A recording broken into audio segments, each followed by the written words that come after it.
Fix that.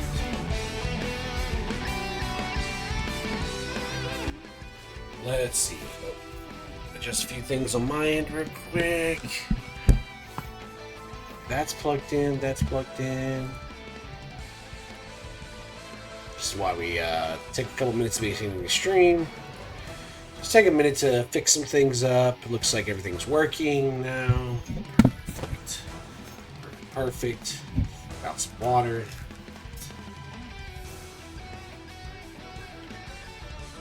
So, let's see what these games are. So I'm kind of excited. So what are the two games? So They maybe struggled a little bit. Sentinels versus FlyQuest and 100 Thieves versus whoever wins between these two. Interesting. It's kind of funny. It's kind of like watching, for me, it's a bit like watching League again, because it's like, oh, well, FlyQuest and 100 Thieves were both League of Legends teams, so I'm sure they have a bunch of other leagues, or a bunch of teams on a bunch of other leagues, so that's kind of cool. All right, so I wonder. I did unfortunately get a spoiler on who is the winner, but I would like to see the games regardless, just to see kind of how these teams play. Okay, you guys are going to ban Hello. We protect. So first thing I noticed, oh my god, the Bucky ban. I gotta message Shadow that, if nothing else. Just because we complained about it for so long and someone finally learned. They just finally learned that Bucky's kind of OP. Especially if you're going to be the one to protect Loki, yeah, you probably should be banning Loki just straight up. Banning Bucky straight up. I don't know why you would let that character through the draft. So, hold on, let me go back real quick. Just double check. So, Hela and Bucky got banned. That makes sense. Loki is protected. Magneto, Warlock are banned. I'm not sure why you banned. Magneto is super strong about countering support ults, so maybe that's why. So we're in Yggdrasil, and we're doing the convoy Yggdrasil. Okay. So it looks like right now nothing too crazy. Hawks is going to be getting to this point a little late. Looks like both teams running similar comps. Strange, Groot, Luda, Loki, and then Wolverine, Namor. So we're going to see just very, very boring similar comps. So nothing crazy here. I'm not sure what Glenn is kind of looking for. Is he trying to corner peek? Yeah, he's corner peeking for that Wolverine. Yep. And just gone. Oh, and they got the healer. That's a huge pick for FlyQuest. Sick. Sick. Boom. And now this just gives the poke. And the fucking Groot walls. God, Groot is so nasty with those walls. Like a good Groot wall can just single-handedly just win the game. That's absolutely crazy. So now FlyQuest has this massive lead just because of two very important picks. Like I know, like Wolverine picking a tank can be super important, but man, just sometimes just picking someone who isn't the tank can just be even more terrifying. So right now, FlyQuest on the back foot, waiting for their player to come back. Oh, and is that the Wolverine go? No, the Wolverine is going to make it out. Okay. Right now, Sentinels is holding it down. Up. FlyQuest trying to find a pick on this Groot. Both teams are just kind of picking each other out. Oh, is that? And yep, and GG. The Namor gets a disgusting flank. Fate of Both World comes out. Doesn't feel like it's going to get a lot of value, and it doesn't. Someone still dies. Really not sure. Oh, wait, no. That was the Wolverine who got picked. I'm getting so confused. I hate when both these teams are playing the same thing. Oh, you're casting. No, I am not. Well, I mean, I guess you could kind of say that. I would like to shoutcast one day, but I again, anywhere near that sort of position, right? But yeah, that's basically, I'm just watching one of the finals games, doing some mock casting, if you will. Like I said, I would love to do something like this, some shoutcasting once upon a time if I ever get to that point, which again we are a long way from there. So, but then welcome back, Kai. Appreciate you stopping by. So again, FlyQuest still has the push right now. Looks like their Wolverine's got caught on his flank. I'm not sure what he's doing. Looks like it's a bit of an it here, and he's just dead.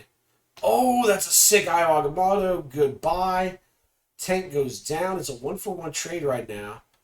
And is that going to be enough? Yep, FlyQuest getting pick on the tank. Namor responds back with his own pick onto the enemy Wolverine. So right now, still kind of even on picks. But all again, just this Namor is just putting in crazy work. Like, Namor is so strong. Boom. Right now, this Sindel Namor is really holding the defense down. Just really preventing FlyQuest from getting good engagements, like, overall.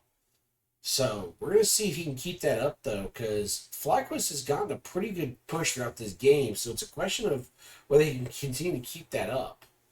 Wolverine trying to go for a pick, doesn't really find much. Let's see. So here comes FlyQuest, looking for the push, pushing this Namor back. Kind of preventing him from getting too much value. Right? He's got these octopus up, boom. Preventing their Namor from getting crazy value. And then the Namor getting pushed back by Doctor Strange. Fate of Both Worlds comes out from the Luna, allowing FlyQuest to push up here, and boom! Pick onto the tank. Easy. Keep going again. FlyQuest has the numbers advantage right now. We're looking for one more. Oh, is that going to be enough? And Gomez just gets two. But unfortunately, Groot responds back with another pick of his own. Is that going to be enough? And it is. Just one after the other. Fate of Both Worlds is not going to be enough to prevent FlyQuest from pushing up here. Boom. Down. And those ults were going to be a big difference maker. It doesn't look like Sentinels can really defend here. So, unfortunately, they're going to have to give it a point. And it doesn't matter.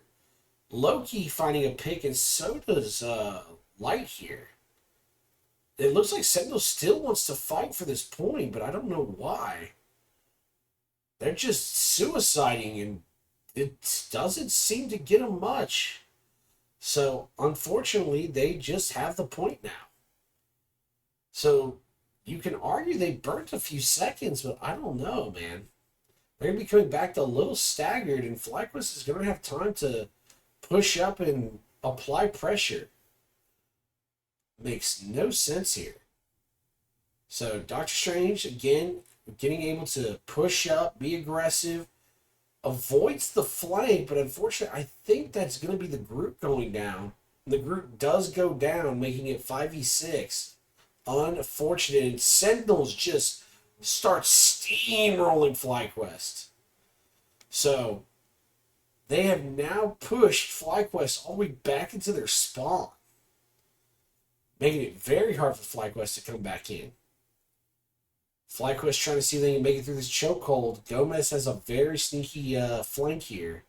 The question is, does he find it? Oh, he does! Is it enough, though? And it is enough! Gomez just an absolute beast, but Light just finds a pick of his own. Well, Fate of Both Worlds popped by the Luna. Light's trying to put pressure down. Both teams popping Fate of Both Worlds. Nothing really happening. Nobody dying. Oh, Light gets another pick. Then goodbye, Namor. All right. FlyQuest is slowly using these ults and finding these opportunities, these little extra picks.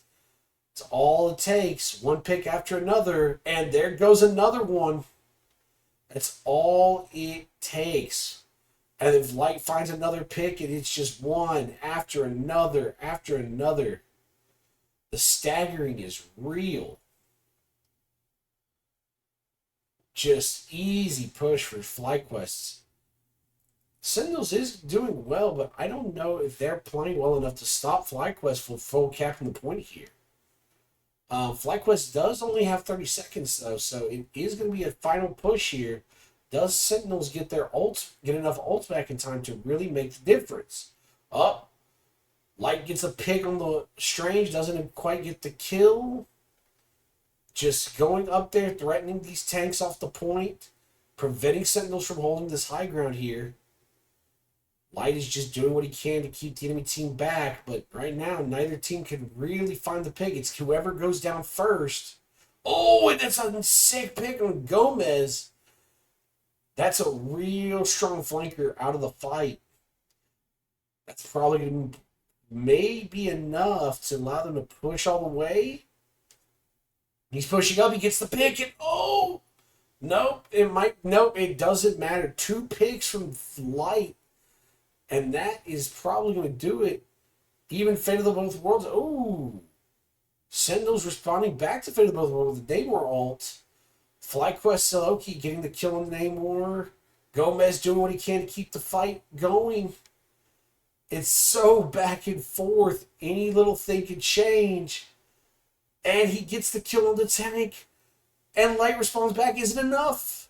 Oh, and Gomez survives. Man, and now Sentinels is playing Captain America to try to keep this point capped. Is it enough? And it is. FlyQuest was not able to cap the point. That is crazy. Crazy, crazy, crazy. That was really close. Now, the question is, I don't know if Sentinels can get... I mean, Sentinels has a lot of ground to cover. Even though the FlyQuest didn't cap, they were very close to the end. So Sentinels has a lot of work cut out for them. It looks like both teams are, again, going to play the exact same comps. Using the Wolverines for the picks. Using the Namors for those nasty, disgusting picks as well. Again, Fate of both Worlds and Loki's to have double healer ults. And then Doctor Strange and Groot, because those 2 tanks get so much value on this map. So, going to go ahead and push. Right now, again, recognizing that Sentinels is using that rocket. Just get the free armor before the match starts. Oh, I wish teams would commit more to the Rocket Raccoon in the actual game. But right now, he's just a pre-game buffer, which is a little disappointing. Part of me kind of wishes they would change that, but not really. It's kind of a little sad. It just feels sad as a Rocket player that they don't use and stick to them more. So right now, Sentinel's pushing up. Not much happening right now. Just some slight poke going back and forth. Both Wolverines kind of scouting each other, trying to see who's going to be the first one to engage. Just trying to see. It looks like Gomez missed his hook. Not sure what that was about. I don't know if he just barely missed it or what happened there. So again, both teams are just slowly pushing up. Nothing crazy. Groot flew to the moon, and he finds a pick! Finds a pick on the Loki.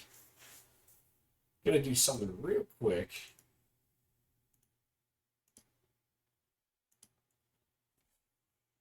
And the just absolutely disgusting.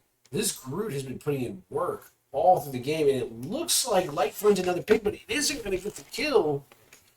Is Gomez going down? They're trying to, but not enough. So far, both teams are just causing a lot of damage. Both teams finding pressure. Fate of Both Worlds comes in. The Groot ult comes out. And there goes the Wolverine. Second Fate of Both Worlds comes out. Just infinite healing ults. No one is quite going down just yet. But once these ults go down, I assume somebody will be following right after them. And there goes the... Boom! Sentinels picks both the tanks. And there goes the Loki. Again, Amazing just finding those picks. Just getting those snipes when it matters. And all that leaves is they've already got the point. So far, they've got a good push going. Again, I think like this is kind of the tragedy of everybody playing these double defensive ults is both teams used defensive ults, and not a lot really happened. It was just both teams kind of looking at each other and just waiting for the timers to run out. I don't know if really both teams got the value that they were looking for. Boom! And Gomez gets a nice pick. Unfortunately, Energy responds on to the... Oh, and amazing! Getting another one, just continuing to put these pressures, put these kills down. And Sentinels is popping off. Just another one down and down. I may stand corrected. It looks like Sentinels might, if this continues up, they might be able to prevent. They might be able to full cap on FlyQuest. They got 5 full minutes and they're just putting out pressure. And they continue to keep pushing them. They're just non-stop. These spears are just chunking these players just non-stop. Just constantly checking the Strange. For Amazing's going to find a flank, find an opportunity to get some really mean damage out. This is really sneaky. I like what he's doing here. Boom. Now the question is this flank going to work? And Gomez getting a kill. Boom. Both Wolverine and Groot down. And because of this Namor flank, it's going to be hard for FlyQuest to come back. And boom, there goes the Doctor Strange. This is just looking over for FlyQuest. Just one after another. Even though FlyQuest does get a response, just Sentinels is just putting so much pressure down. They're just holding FlyQuest in the base, and boom, Sentinels gets another kill. This is looking very much over. But is it going to be enough? They only need to push a little bit more for the last 3, almost 4 minutes now, and boom, Gomez gets another kill. Is he going to be able to take down both tanks? This is what makes Wolverine so good. Yep, that's it. That may just be game. And they got it. Dude, Wolverine being this Omega tank killer is so nasty. Like, Wolverine is a monster at killing tanks. Completely an absolute beast. This time, Hela and Venom Band were protecting Bucky on the side of Sentinels. Very interesting. Whereas FlyQuest is going to ban the Namor and the Mantis, but protect Luna. So Adam Warlock is going to be on the table. Let's see if that ends up being something worth paying attention to. I have been very surprised that so many teams are banning Adam Warlock. I'm kind of curious to see if FlyQuest can really showcase why Adam Warlock is this absolute menace. In solo queue, Adam Warlock can be very disgusting, though my general attitude is there's a very mixed feeling about Adam Warlock, where he either is incredibly broken or not very good. So Sentinel's getting the early high ground, using the portal to get that early high ground, so we'll see if they get a second one. FlyQuest looking for a flank here. Kind of not sure if they're going to get it. They do contest moving forward. Both teams taking a lot of damage. Is it going to be enough? These Star-Lords going in, and it's a 1-for-1 trade. Oh, we got a tank versus that, but it doesn't matter. The Star-Lord going down does not matter because he's just going to get res by Adam Warlock. And FlyQuest finds those kills, finds those picks, and that Star-Lord who just got res finds even more picks. Honestly, that team synergy is very strong. Giving your DPS a free res that you can control and choose where you res at can be absolutely game changing. We see it right here. Absolutely nuts. So, he's just going to sit back, poke, poke, poke. Right now, FlyQuest has the major advantage right now.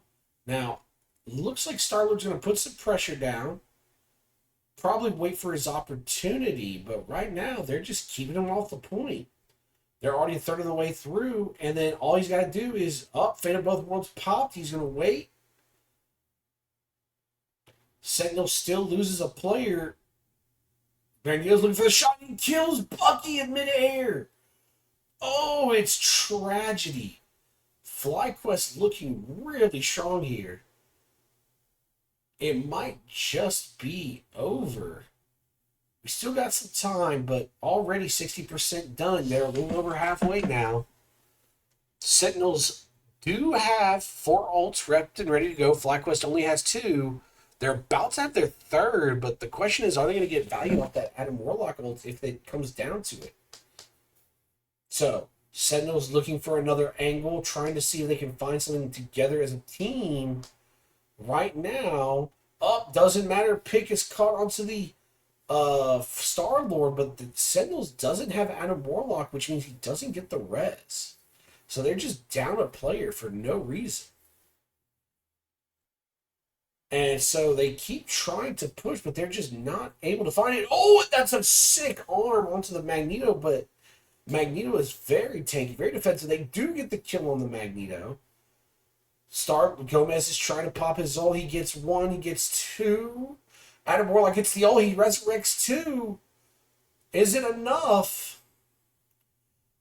Fate of both worlds popped on top of the Adam Warlock res, so all those people who get res at 15% are still doing their job. Is it going to be enough? Sentinels is making a strong comeback here. Just not enough CDs left from FlyQuest, and they just fall over at 99%. Right now it's going to come back to, can Sentinels turn this game around? They had a FlyQuest had a very strong hold, but this Bucky is doing work. The question is Bucky strong enough? It looks like FlyQuest is still kind of sticking to their guns here. It is worth noting FlyQuest is running the triple heal comp. I just now noticed that, which honestly makes sense in this sort of comp. And there goes the Loki. Can FlyQuest capitalize on this? It's close. Fate of both worlds popped. No one is falling right now. Just everyone getting healed. Boom, there's the Star-Lord ult. Is it going to be enough? It's 2. They still keep going. They still keep going. There's 3. There's that Star-Lord Star-Lord damage, Adam Warlock damage, and that's going to be game. They just have to burn the overtime clock now, and honestly, that's probably it. Adam Warlock getting a sick pick, just showcasing what makes him so good. Adam Warlock, as a healer, is so funny because he does have so much damage, and he can do almost as much damage as a typical DPS, but still provide a lot of that healing as a strategist.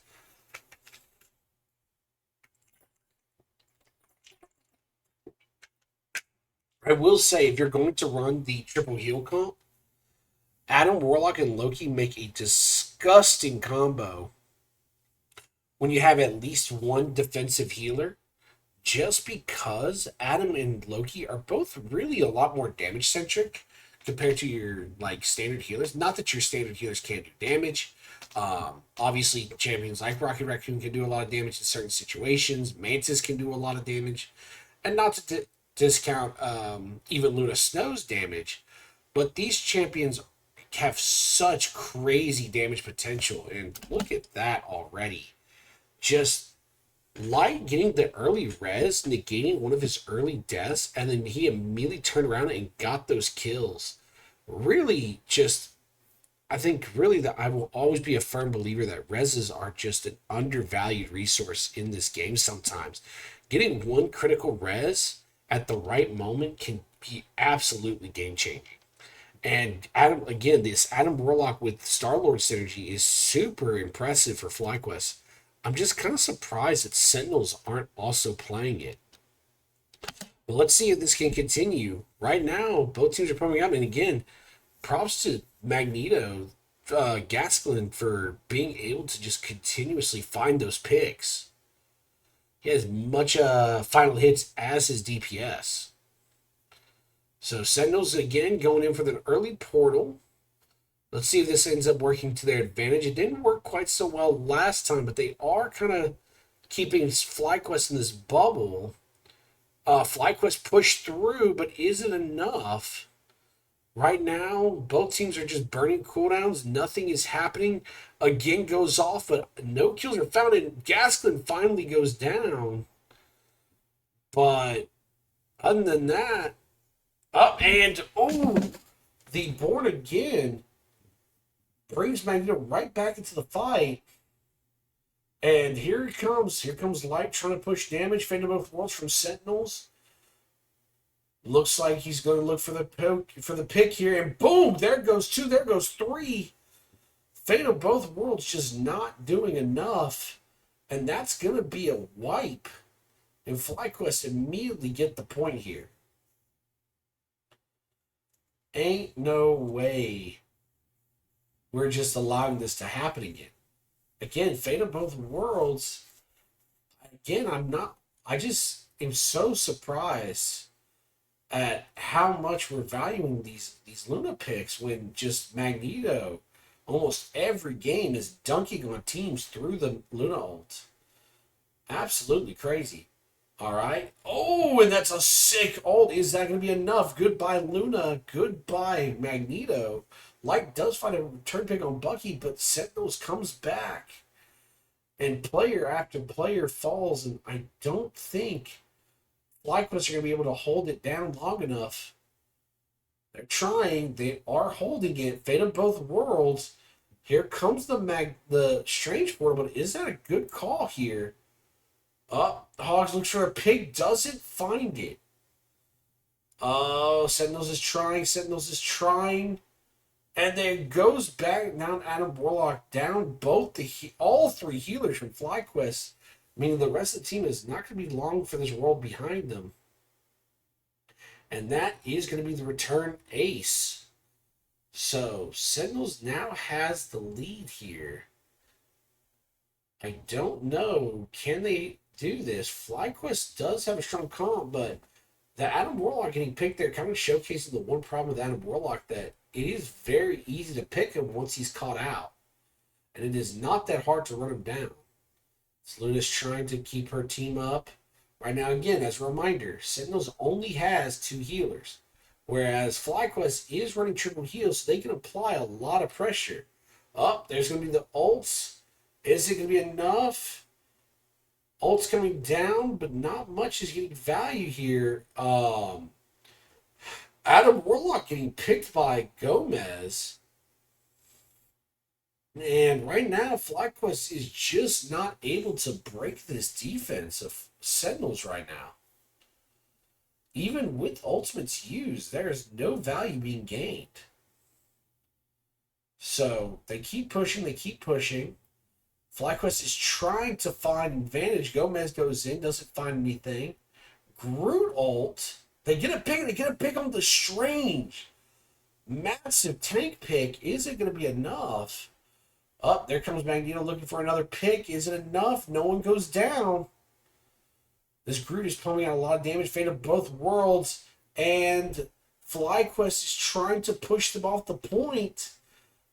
And they're so close. It's Sentinels holding it, and they finally get the point back, even though Sentinels was at 99%. FlyQuest is looking to push up. It looks like Sentinels is going to get a cheeky grab here. Noticing that they all pushed up, and now Sentinels gets the point back with overtime. What a sneaky play, but can they survive? They keep going, but Fate of both worlds popped by Sentinels. They keep going. Both teams popping. Ultimate, then here comes the Agains. Oh, it might be the end. Bucky ults is incredibly strong. And there goes another one. But the Adam Warlock resin may matter. Gomez gets a pick on the tree, doesn't find a kill. And FlyQuest is coming back. The Adam Warlock res is mattering right now. All they had to do was find 1 or 2 picks. Oh, Sentinels gets a pick on the Luna, but is it enough? They still have 2 more healers. They just keep going. Is it going to be the second Fate of both worlds? The Doctor Strange does find the Adam Warlock, but it may just be too late. And he's down, and FlyQuest, Gomez is trying. Gomez is trying. It's not enough. Sentinels is really trying to make the effort here, but it's just not going to happen. And FlyQuest getting the victory. Just the triple healing with the reses from Adam Warlock and Star-Lord just really, I think, being the big difference there. Like, even those Wolverine... Gomez got some disgusting picks, but I don't think those picks were enough in this match. Really just... And again, we have to also pay attention to how much work FlyQuest tanks put in. 12 final hits from the group, 11 final hits from the Magneto, and only 9 from Light, technically.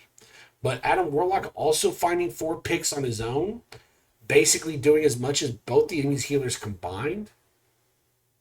But this is, quite frankly, a big tank difference. Just Spark Chief on this Groot is just unreal, and Gaskin was doing amazing work earlier in the series. This is just nuts. Like, these tanks are crazy.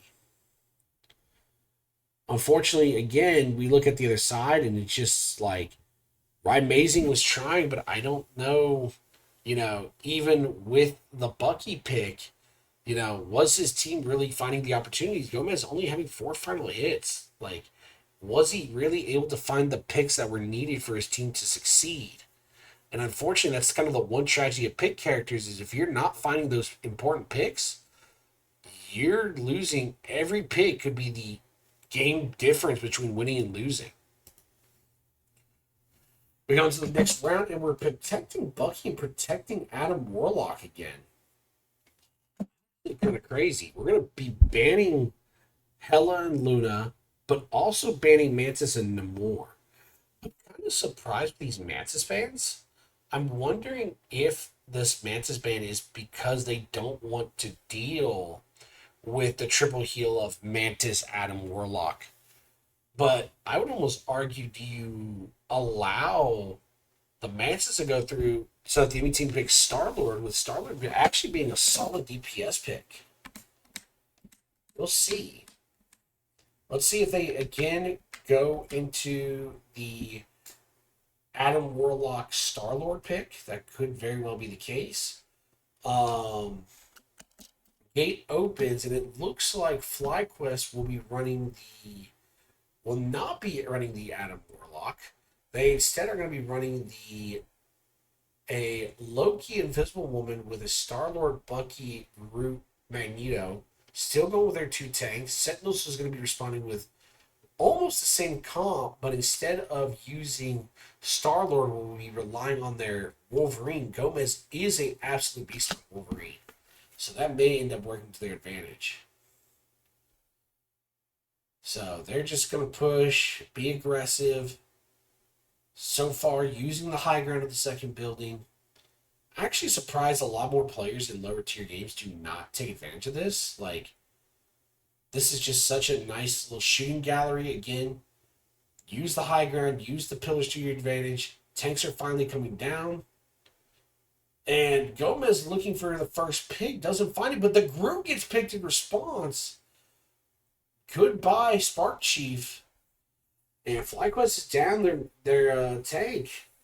They're going to have to back up. Unfortunately, the picks do matter.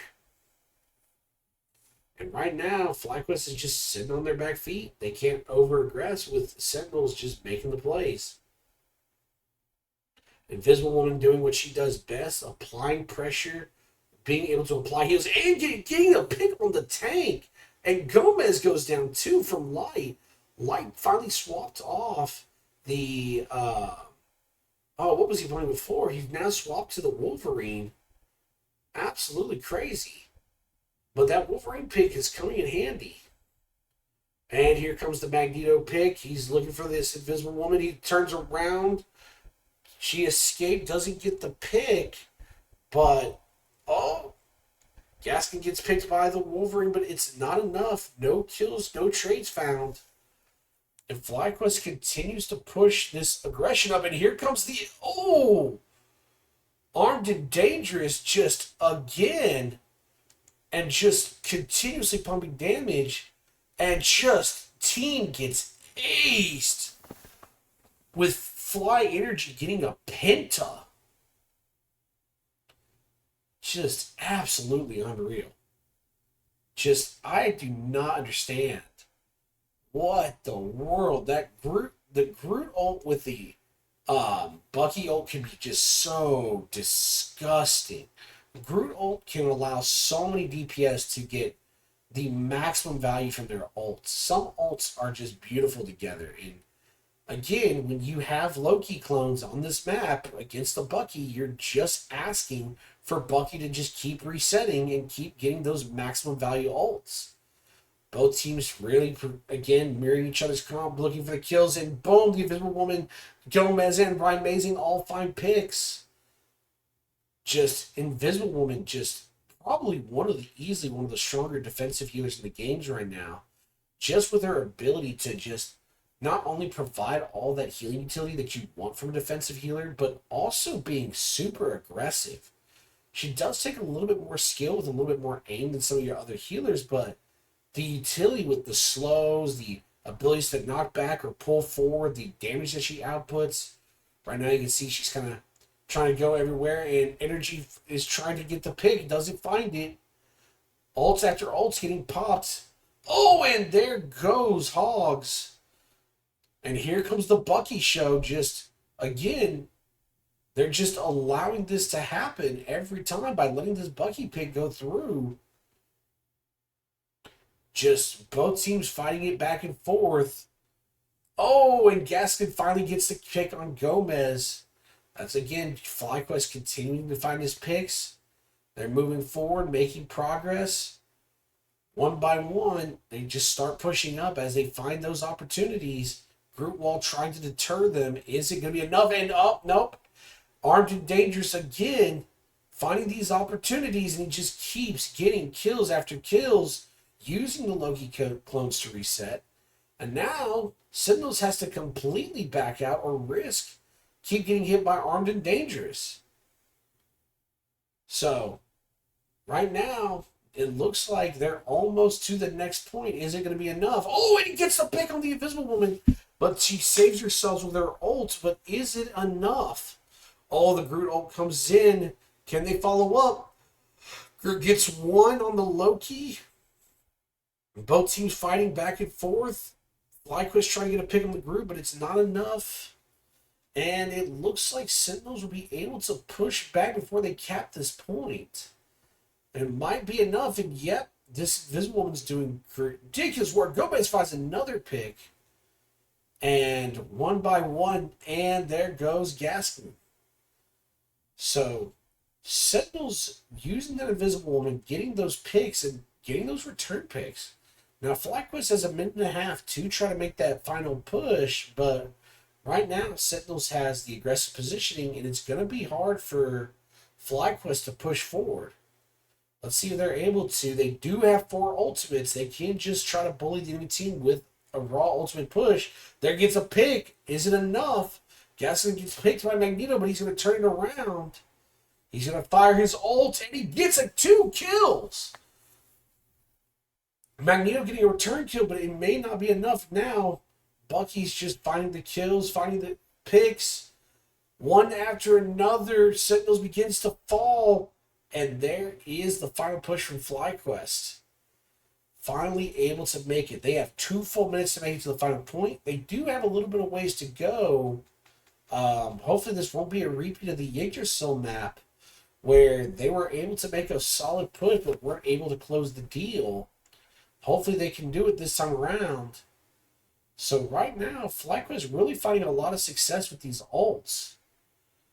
Really getting max values from these ults to help transform these games. Oh, and there comes the ult from the group. But is it enough? And there goes Koluj. But Raimazing takes out Energy. Do they have the damage to keep going? FlyQuest tanks are a bit aggressive, but Gomez takes a pick on the Spark, and there goes Spark down. And Sentinels getting those push, getting those aggressive picks to hold the point. Now FlyQuest has to make the push forward. FlyQuest are approaching multiple ults, but so is Sentinels. The question is now, whose ults are going to matter more, or can Sentinels find enough picks? Pick onto Wolverine. Sparky's going forward. Gomez also gets, Bucky also found the pick on Magneto, and he's going in, and Gomez getting 3 with his ult, just absolutely savage. The Invisible Woman also coming in, just finishing up these kills. Kurova, just absolute menace on this Invisible Woman. I'll have to see at the end of the game, but she is, like, Kurova has been getting crazy value off this Invisible Woman. Just finding a lot of picks and final hits. Just really showing what makes Invisible Woman scary, that she is, like, yeah, she's a defensive healer, but she's also incredibly aggressive when played correctly. She's going forward. Sentinel's still holding. FlyQuest only has 5 seconds to make a final push, so if they're going to make a play, this is now going to be their time. So far, ults are flying. Sparky finds a kill into Gomez. That could be huge. Light getting a kill, and he gets 3. 4 go down. And with the fall of Magneto with Kalush, that is all of them down. That's an incredibly important ace, which is going to allow FlyQuest to get this push going, try to finish it, and get as much progress before the overtime runs out. And as we can see, there is still some overtime clock left and a little bit left to go. If somehow FlyQuest were able to find one more ace, that would be a full push. But right now, Sentinels is going to make it very difficult. And unfortunately, Ryan Mason finds a kill on the Gastelum. Sentinels, that may just be it. That pick is all you need. And boom! There goes Bucky. It may just be over. Just Ryan Mason finally popping off. And there goes Kurova finishing. And that's it. Oh, man. That was incredibly impressive from both sides. I really was thinking FlyQuest was going to possibly be able to make it, but Sentinels has a really strong defensive position, and Kurova is really finding these opportunities. Kurova, Amazing, and Gomez are just absolutely putting in an effort to keep this game in their favor. So let's see. So right now, Sentinels is going to have the opportunity to respond. FlyQuest did make a really strong push, but just like the Yggdrasil map did not fully complete. There is a possibility Sentinels do like they did in the first Yggdrasil map, and they just full push after one good pick. And again, that's what this game is sometimes about. All it takes is one good pick to change the game. Yes, ults are important, but if you can find those opportunities outside the ults, it's game over. And right now, Sentinels is showing a really strong ability of finding opportunities outside of the ultimates. Right now, FlyQuest trying to hold the position, not using the high ground, kind of doing the more traditional, oh my god, and that's going to be probably a dead Invisible Woman. Yep. As I was just saying, picks are important, and finding a pick on a healer is absolutely game-changing. It is worth noting, FlyQuest is using Spider-Woman to try to hold the defense, but I don't think they're going to be able to hold for much longer without a tank, and boom! Or without a healer, and there goes Gastelum. And that's going to be the tank down, second tank down, and Hogs just popping off and finding the quad. Really, FlyQuest trying to run triple tank there was a bit ambitious, but I don't think that was what was the real problem. Just Gomez finding those picks, like I talked about, finding the picks, allowing those picks to just change the game outside of the healer ultimates. That's it. It's game. And once again, Gomez continuously trying to find opportunities, making himself a menace, allowing them to get up. And here comes the ults. There comes one. These Loki clones just feeding Bucky his ultimate, and there goes 2. But that's all he goes for. I'm surprised he didn't continue trying for it, but maybe he doesn't need it. Boom! Shoots the Bucky out of the air. Was that out of his ult? Yes, it was. Holy Lord. And Sentinel's just continuously dominating, continuously just pushing the point without stopping. Something about these convoy maps, Sentinels has a real strong feeling for it, and are just able to constantly keep the point moving at all times, and are constantly able to just find these opportunities and prevent the enemy team from capitalizing. They're not allowing FlyQuest to have a strong defensive point. They keep pushing, they keep pushing. Right now, we're just waiting to see who gets picked first. Right now, nothing much is happening. Energy and Light are trying to find opportunities to get damage. Right now, oh, and he finds it. Is it enough? Light gets 1, he gets 2. He gets 3, he gets 4.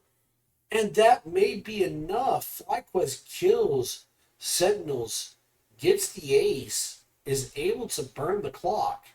The only tragedy now is Sentinel's coming back with 4 ultimates, whereas FlyQuest is only going to have 2 soon. So we're going to find out if those 2 ultimates are enough to prevent Sentinels from getting back to this point.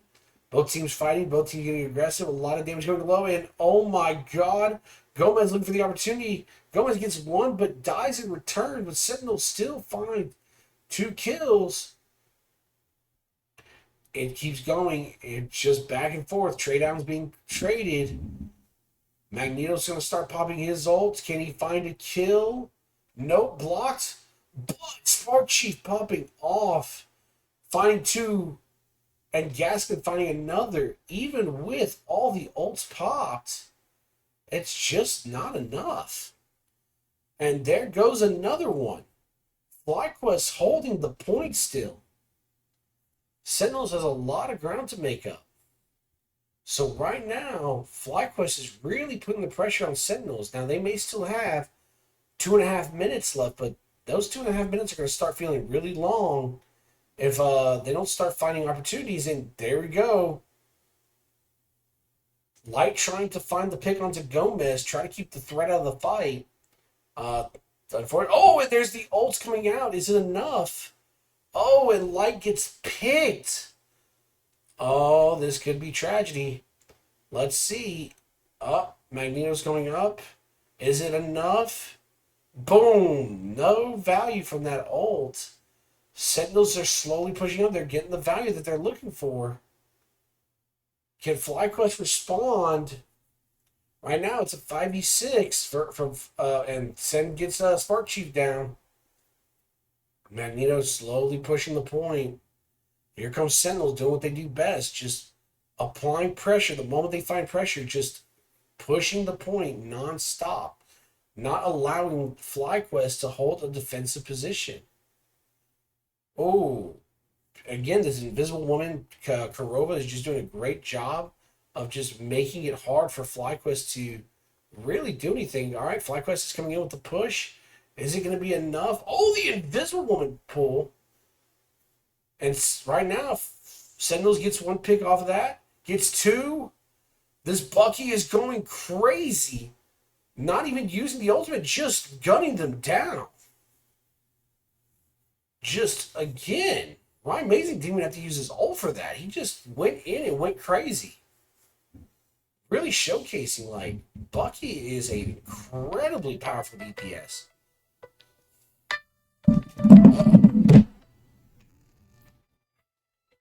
I'll check that number later. So, Ryan Amazing looking for the opportunity, doesn't find it. Now again, Sentinels has 2 minutes, and FlyQuest goes for the Groot ult. Sentinels responds with the Invisible Woman ult, and here it comes, armed and dangerous. Just going to use these Loki clones to just keep popping off. And unfortunately, the damage is done, and Ryan Amazing gets the value that he's looking for. Oh, he's going to get 1 more opportunity. Unfortunately, FlyQuest sitting back, but again, that's the advantage. When you play Loki against Bucky, you're just asking him to just find those consistent values and find those overpowered ults. Up, Light's trying to look for an opportunity, go in, try to hold it together. Can FlyQuest actually hold? Light gets the kill onto 2, 3. Kills are found for FlyQuest 4, 5, and that may just be a wipe. Oh, FlyQuest may have done it here. Is this it? Right now, the real question is, can FlyQuest hold this defense for a minute left? Right now, our only Cooper on the Loki has his ult right now. Collusion, be looking for his soon. Both teams are fighting their back and forth trades. So far, nothing yet. Loki clones dying. Root walls coming up. Just both teams just applying massive amounts of pressure, but it looks like Sentinels are just going to get pushed back into their base. If they don't find an opportunity soon, they may not be able to go into overtime. And boom! FlyQuest finds 4 just instantly. And that's probably it. Just massive value. One good ultimate just changes the game. And now, Sentinels is just stuck at the point. Doctor Strange trying to find the point. Oh, Magneto may be looking for a kill, doesn't find it. But he does find it, but Light finds a return kill on the Strange.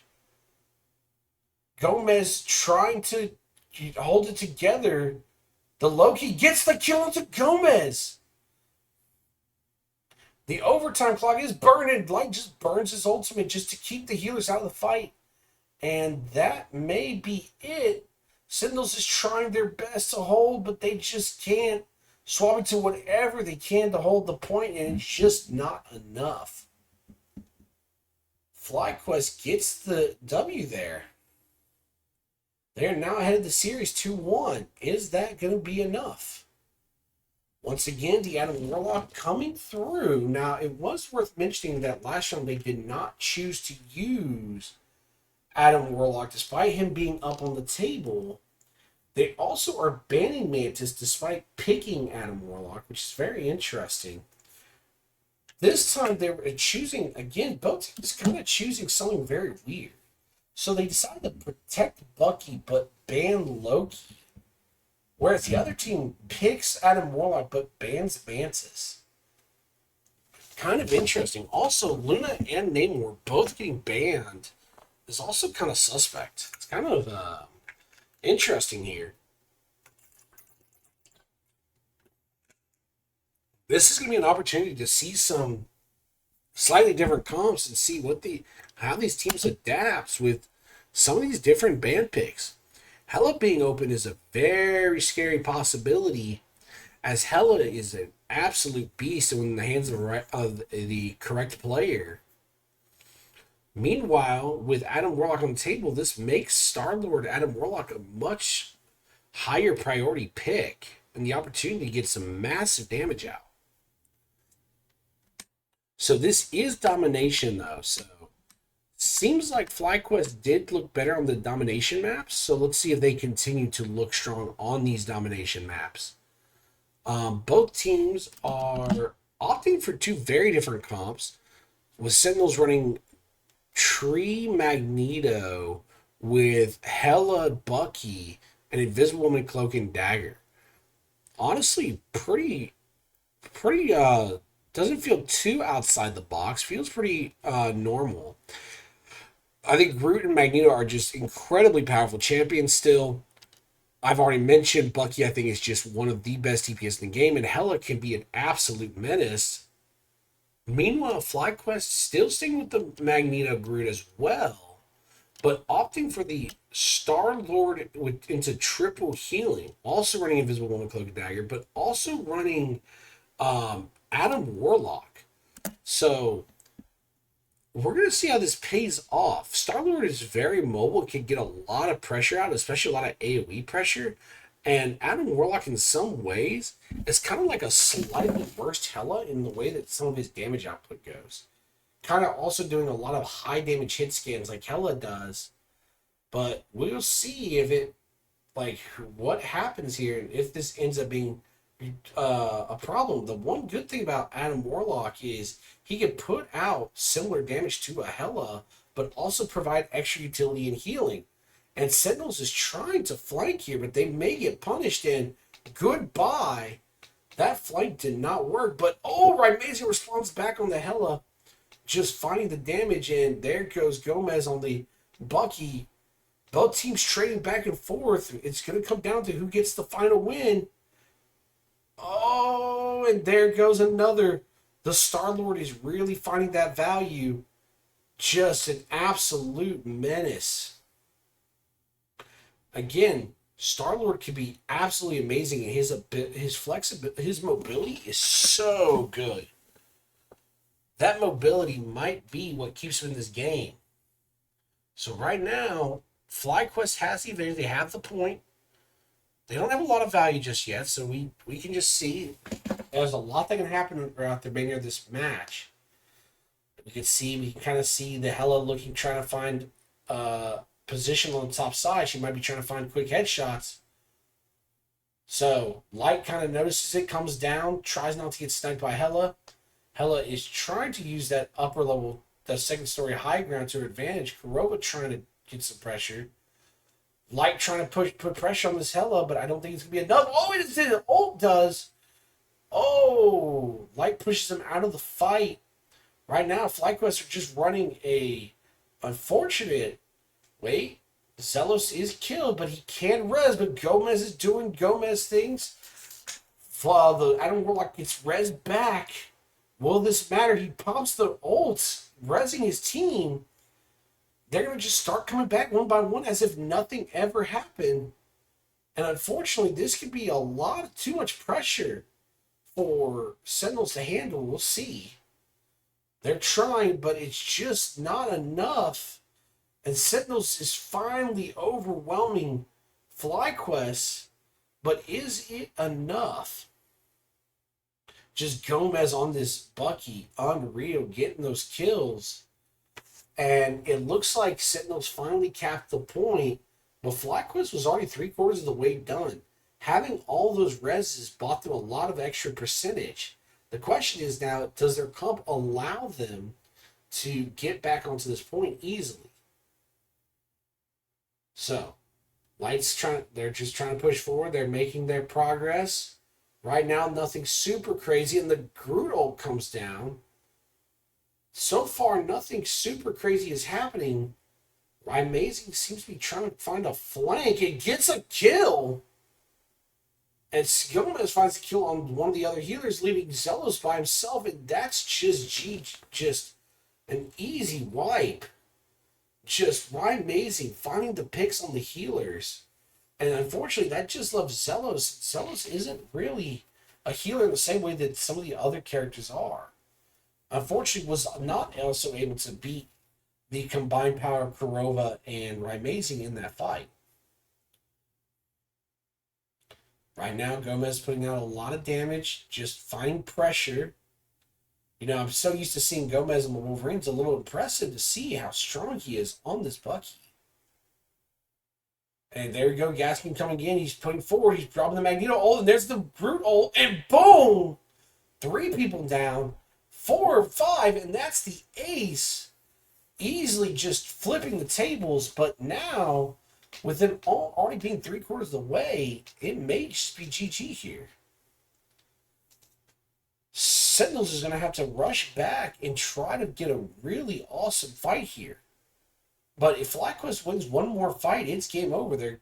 Are they pushing for a portal? We're not sure. They're trying to come in through the backside. Is it going to allow them to find the opportunities they're looking for? Sentinels is coming in. There's the Armed and Dangerous. Armed and Dangerous getting value. Again, how do you let Bucky through this draft? And FlyQuest keeps rezzing, but it doesn't matter. No, it might matter. The whole team of FlyQuest gets rezzed, and they are at 99% versus Sentinels 88. They just have to make it to this point now. Is that res going to be the game changer? So, oh, he misses the hook. That could have been it. But, Raimezi finds 2. It just, Hela's so strong. But is it enough?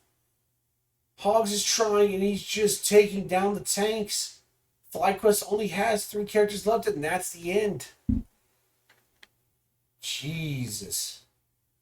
That was a good, honestly, not a bad option. Just unfortunately, just Sentinels just had some really fantastic ults. Just that Bucky ult is finding the value that it needed, and Amazing is finding those excellent kills. Just those picks that Amazing is finding is just game winning. Likely Gomez will not be playing Shark. Yep. So swaps back to Daymore, and again, looks like both teams will be playing the exact same comp, running it back. We'll see what happens here, because really I'm surprised. Okay, both teams going for the high ground, Light being a little aggressive. The question is, I don't know, can they win? Oh, and there's a pick here. Goodbye, Doctor Strange. But was it a bait to buy time to capture the point? Does it matter, though? It might matter. Oh, they don't even capture the point time. And right now it's 2 down, 3 down. Spark Chief just getting crazy value town here. And even with some of the ultimates popped, I don't think that's enough. Just this group is just making all these plays possible. And so, with that being said, Spark Chief just absolutely popping off here. Gaslin and Spark Chief just holding them off, preventing them from entering the point. Sentinels has to make a little bit of progress. They do have a couple ultimates that they're ready. The question is, are they going to use it? If they do use it, will it be enough? Ultimates are getting used now. I see the Cloak and Dagger ult up. The Groot ult, the Armed Dangerous. But Star-Lord's trying to come back, and it is making a comeback. And the Adam Warlock reses are mattering here. Just Light popping off here. And those res, allowing them to come back and contest the point was massive. Not to mention Light on the Star-Lord. Really showcasing, like, Star-Lord is a amazing DPS, both capable of finding those picks with really a really strong ult. Something I want to point out too is, how this group is just using his walls in such creative ways, just constantly using them to just prevent them from doing things while also making sure that they're not able to escape easily. FlyQuest is slowly getting pushed back. Sentinels is pushing forward. This is to be expected, though. But unfortunately, Sentinels has their work cut out for them. They are trying to contest the point. Is it going to be enough, though? And there's the ult. 1 pick down.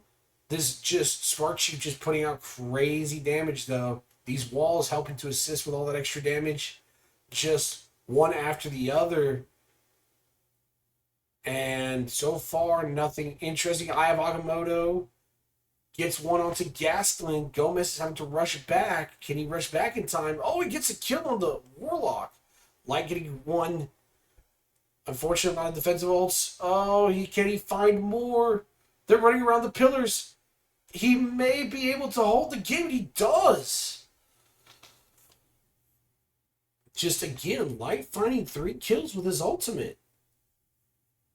Easy turnaround. Like, really, FlyQuest making domination with this comp looks super, super strong. It's very impressive. These reses have some insane value. So quite amazing that a lot of people don't value these reses in your solo queue games. At least in my solo queue games, they don't value these reses the same. But Sentinel's going for an early TP, try to contest the high ground early again. That has been pretty useful for them in the past. Let's see. They get a lot of pressure on FlyQuest early, but FlyQuest is triple healing. Sentinels is running it down, but do they have the damage? And they do! Sentinels gets 4, gets 5. Even though FlyQuest gets 1 response, I don't think that matters here. What just bundling up in that corridor with all this AoE from the Strange, the Brute, the Storm, and the Invisible Woman damage was absolutely nasty. So now the question is, can they hold this point? They've got an early lead on the point. That hasn't happened yet. Let's see. So far, they're pushing up. FlyQuest is pushing up. Sentinels has already reached. Oh, and there's the Storm ult. Is it enough to kill? FlyQuest does get a kill, but he unfortunately he's just on the Starlord. He's just going to res himself back, so it's like nothing ever happened. Oh, Armed and Dangerous, and Armed and Dangerous goes down, doesn't get the resets. Now they're going to kill this Groot. Doesn't matter, though. And no, because, again, Adam Warlock is just going to res him, and it's going to make it seem trivial. And, unfortunately, Cloak and Dagger ult means nothing when you have a Magneto on the board. And, once again, just FlyQuest slowly just running the resources out of Sentinels. Just taking advantage of these reses. Just making Sentinels have to burn resources to keep this game going. Now, the problem is FlyQuest has burnt all their most of their reses, if not all of them at this point. Meaning that now they just have to hold it for quite a significant amount of time without those extreme emergency buttons. It is worth noting that Gomez has swapped off the Bucky and swapped onto Star-Lord. I don't know if it will give him the same value. Right? Amazing trying to use the Storm to get those extra AoE damage and try to provide the extra damage for the team, but I don't know if it'll be enough. All right? The table's going down. Gomez is trying to, looks like, outduel Light here. And oh my god, the Groot ult is crazy. And this Groot ult just could have single-handedly won the game. The Storm ult tries to respond, but just doesn't get anything. When you have triple healers, it's incredibly difficult to sometimes find those values with those Storm ults because it's just so much healing able to be output, combined with Adam Warlock Soul Link and the triple healing is just unfair. Right now, Fly has now gotten to the point where they are now ahead on charge. Are they going to be able to finish this game? They're holding them out. Up. Armed up. Here comes Meteor M. Is he going to find a kill? He gets two. And it's on both DPS. Is that game? Can they really make a comeback? They're trying to find the Adam Warlock, which is great, but they still have two more healers. And I don't know if that's enough. And Adam Warlock just rests himself, so it's like nothing ever happened. FlyQuest is getting up the point, though. No, they're fighting back. And boom! There's another kill for FlyQuest. Sentinels is trying to hold it, but they're just getting burnt out. They don't have the ability to just contest all these extra reses, all these extra resources. And boom, even with the kill on Light, it's like nothing ever happened. And he's just able to continue pumping out damage. And that's game. So, more of the story is res is OP. And looks like FlyQuest wins that series with the nice little animation there. It is what it is. Not my favorite, but it's still nice. And you can just see, Gomez and Ryan Mazing were trying to really hold the fort down. They were putting in work. But, man, Spark Chief is an absolute monster on this group. It's actually quite crazy that realistically the biggest damage dealers on FlyQuest a lot of times isn't even just the DPS, it's the tanks, which may explain why they're able to succeed so well with this triple healing comp, because Adam Warlock wasn't really contributing that much more in damage than even the Invisible Woman, who put out more damage and got more final hits. But him providing those extra reses to the team making sure that his team had constant value, constant uptime. Just sometimes that can't be stated enough that when you have an Adam Warlock, it's not necessarily 5v6, it's 5v it's basically 10v6. That you're giving your team at the cost of yourself, you're providing your team additional manpower to constantly burn out resources, which is absolutely crazy. So, absolutely crazy game. So now this just leaves 100 Thieves versus FlyQuest. It's like I'm watching League of Legends again. Absolutely crazy. So, let us see what they did. So, Wolverine band seems pretty normal. Luna band seems pretty not too crazy. I think a lot of people just recognize she's OP. Bucky protected is an interesting choice. Adam Warlock being protected is an interesting choice. And I believe that's by FlyQuest. With them banning Hela, I kind of wonder if they're going to just commit to the Adam Warlock Star-Lord. Which actually, we clearly saw from the last game that definitely gets value. And 100 Thieves baiting out the Mantis, so maybe a little worried about them getting that, like, triple value comp.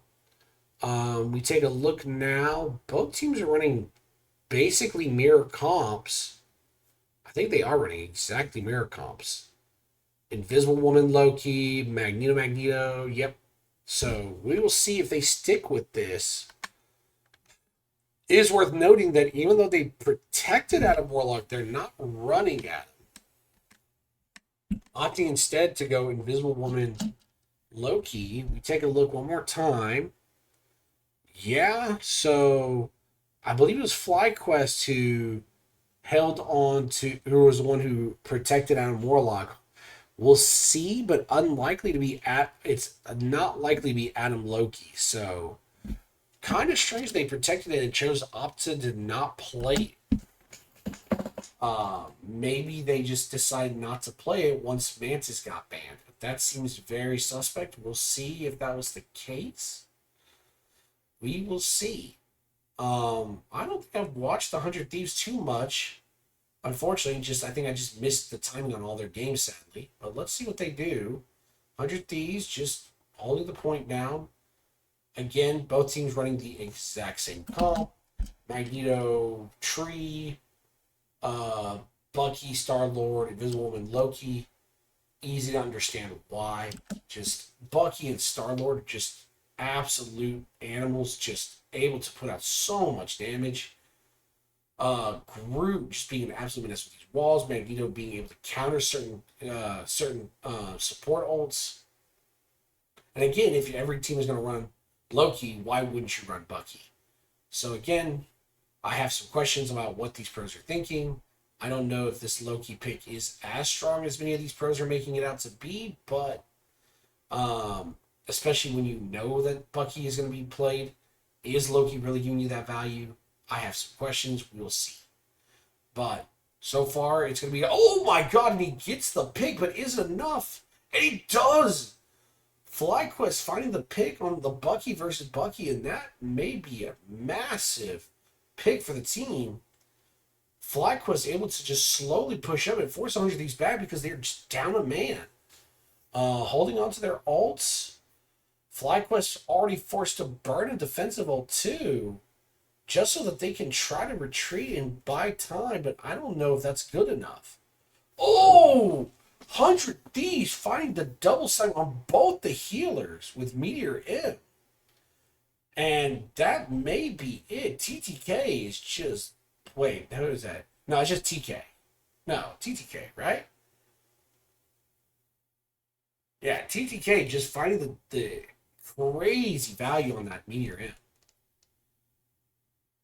Absolutely unreal. Now, FlyQuest is going to come back with 4 ultimates. So, we'll see if that matters here. But, man, that was crazy value from 100 Thieves. 100 Thieves able to bring it back and prevent them from capturing this first point. Invisible Woman ult popped. So right now, they're just able to bundle up. If I'm 100 Thieves right now, I'm just using this terrain to just kind of wait it out. Oh, there's a Groot ult, but is it enough? 100 Thieves gets a kill, even still, Terra finding the pick onto the Star-Lord. Not able to find anything. TTK finding the kill on the enemy Magneto. Right now, just FlyQuest is not getting anything worth of value. And 100 Thieves is just getting pick after pick after pick and running them down.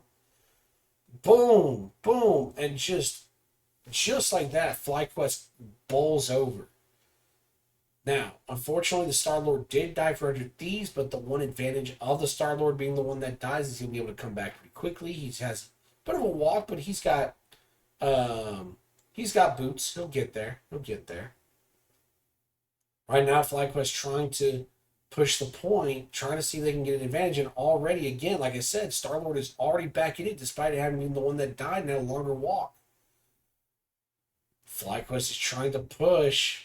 Right now, I'm not getting a lot of value. This Magneto is just absolutely applying a lot of pressure.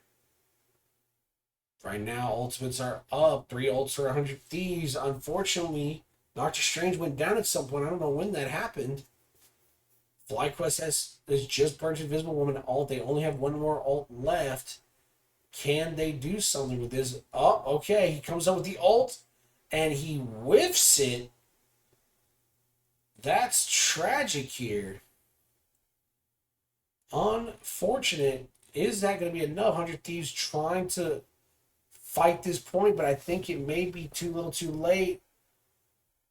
Just another pick. Zealous throwing the pick on the Magneto. Energy finding the pick one after another, and the rest of 100 Thieves falls over. Absolutely just game ending right there. Nah, it's hardly game ending, but able to get that next point, able to push the point up. Now they're also able to use this time to push up forward, break some of this terrain, make sure that they have the position that they want before 100 Thieves can contest it. Right now, 100 Thieves are trying to come out of this choke point. FlyQuest doing everything they can to apply pressure, prevent them from doing that. Right now, nothing super crazy yet. If Energy finds a pick onto the Star-Lord, and here comes the Bucky show, finds a kill on the tank, but then decides not to continue pushing forward, maybe recognizing he wouldn't get the healing he needed to continue pushing up, which my Bucky's understood that principle.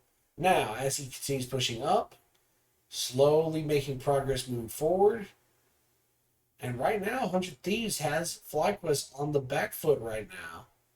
100 Thieves again has 4 ults. But, oh my god, and Magneto finds the pig onto the tree. That is going to force FlyQuest back again.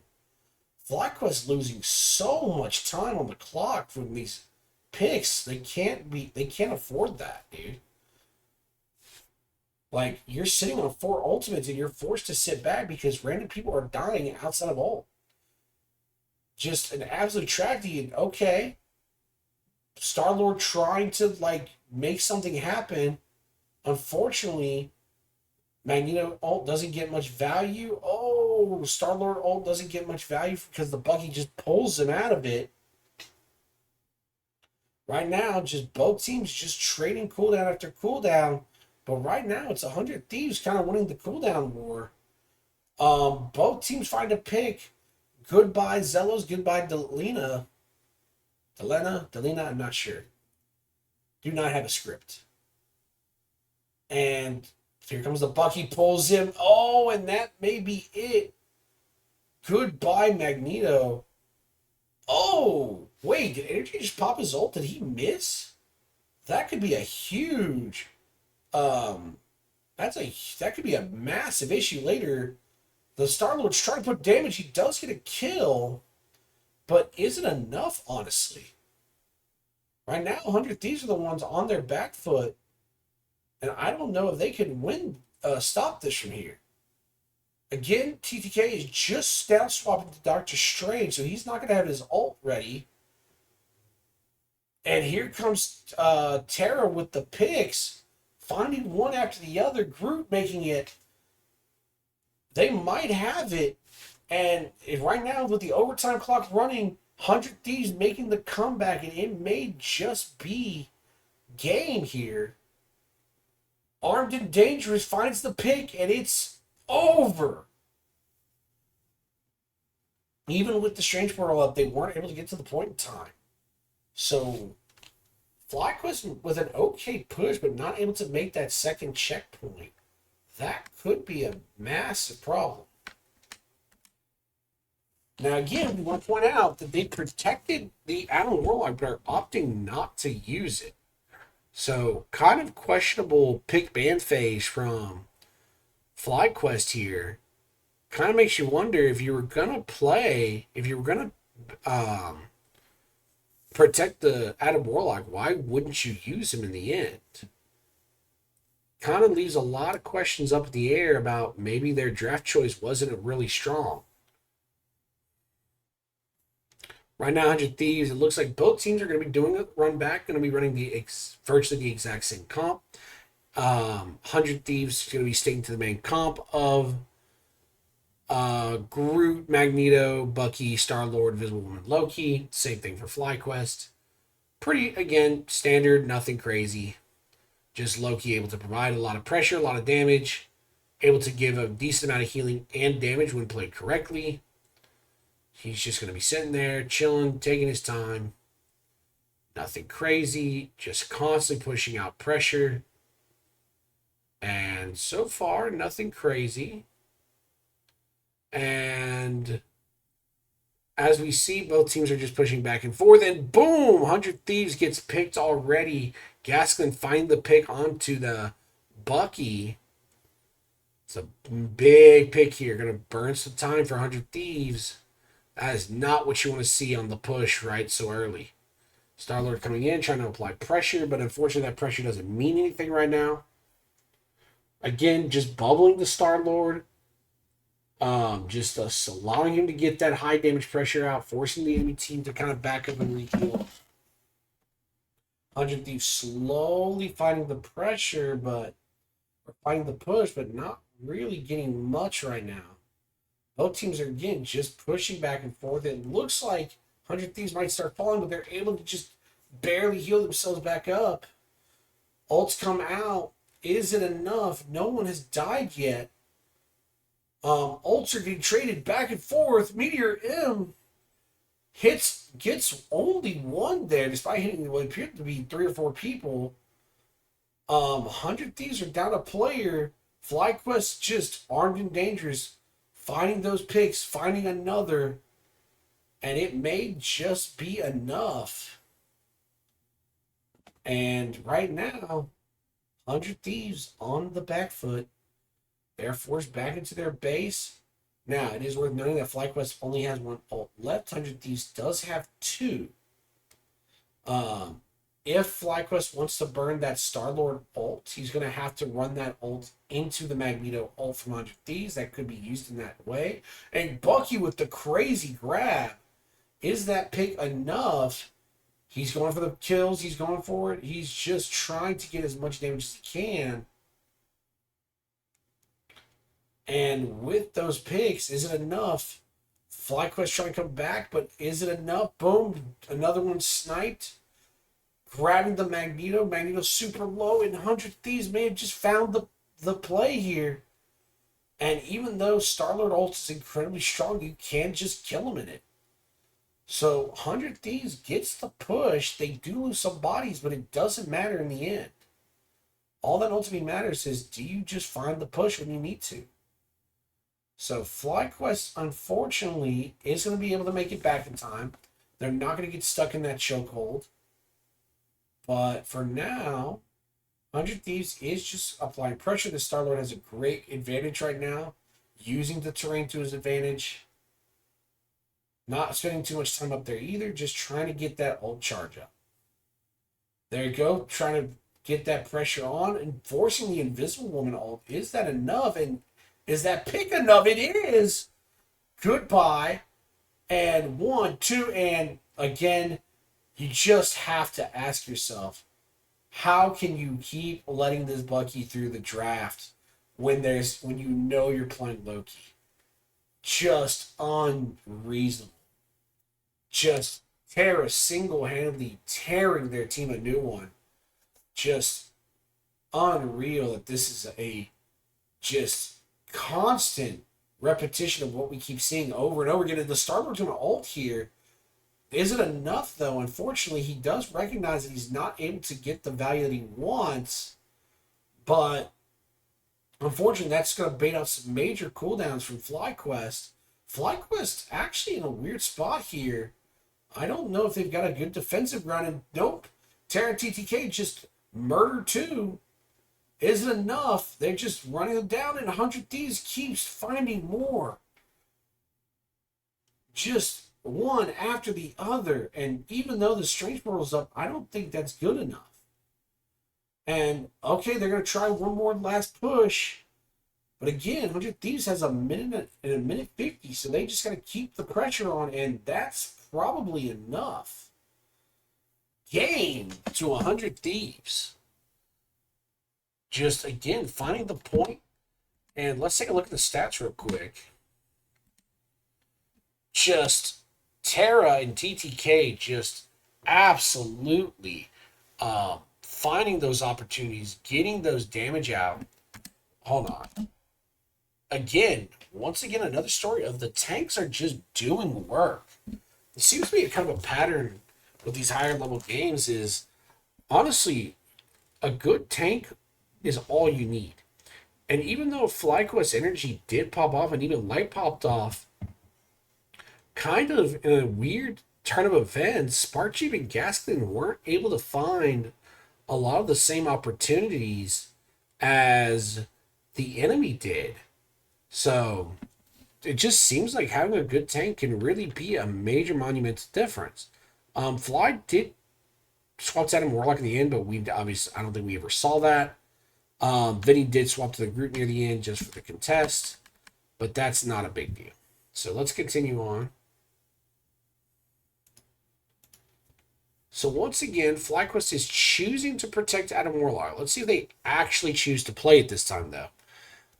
I have a lot of questions. If you're not going to protect Adam Warlock, it kind of makes you wonder, why are you bothering to even play him? I mean, why are you bothering to protect him if you're not going to play him? This quite food for thought, maybe. This time it looks like they might. We're starting to see the triple heal comp from FlyQuest. Worth noting, 100 Thieves did protect the Bucky. Now, while it is worth noting that the tanks were really the hard carries from the last game, it is not like the Bucky didn't do any work. So, let's see how this pans out in the end.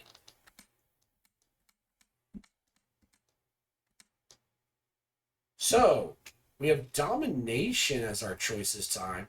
So, the Wakandan Domination maps are very interesting. They can be very exciting back and forth.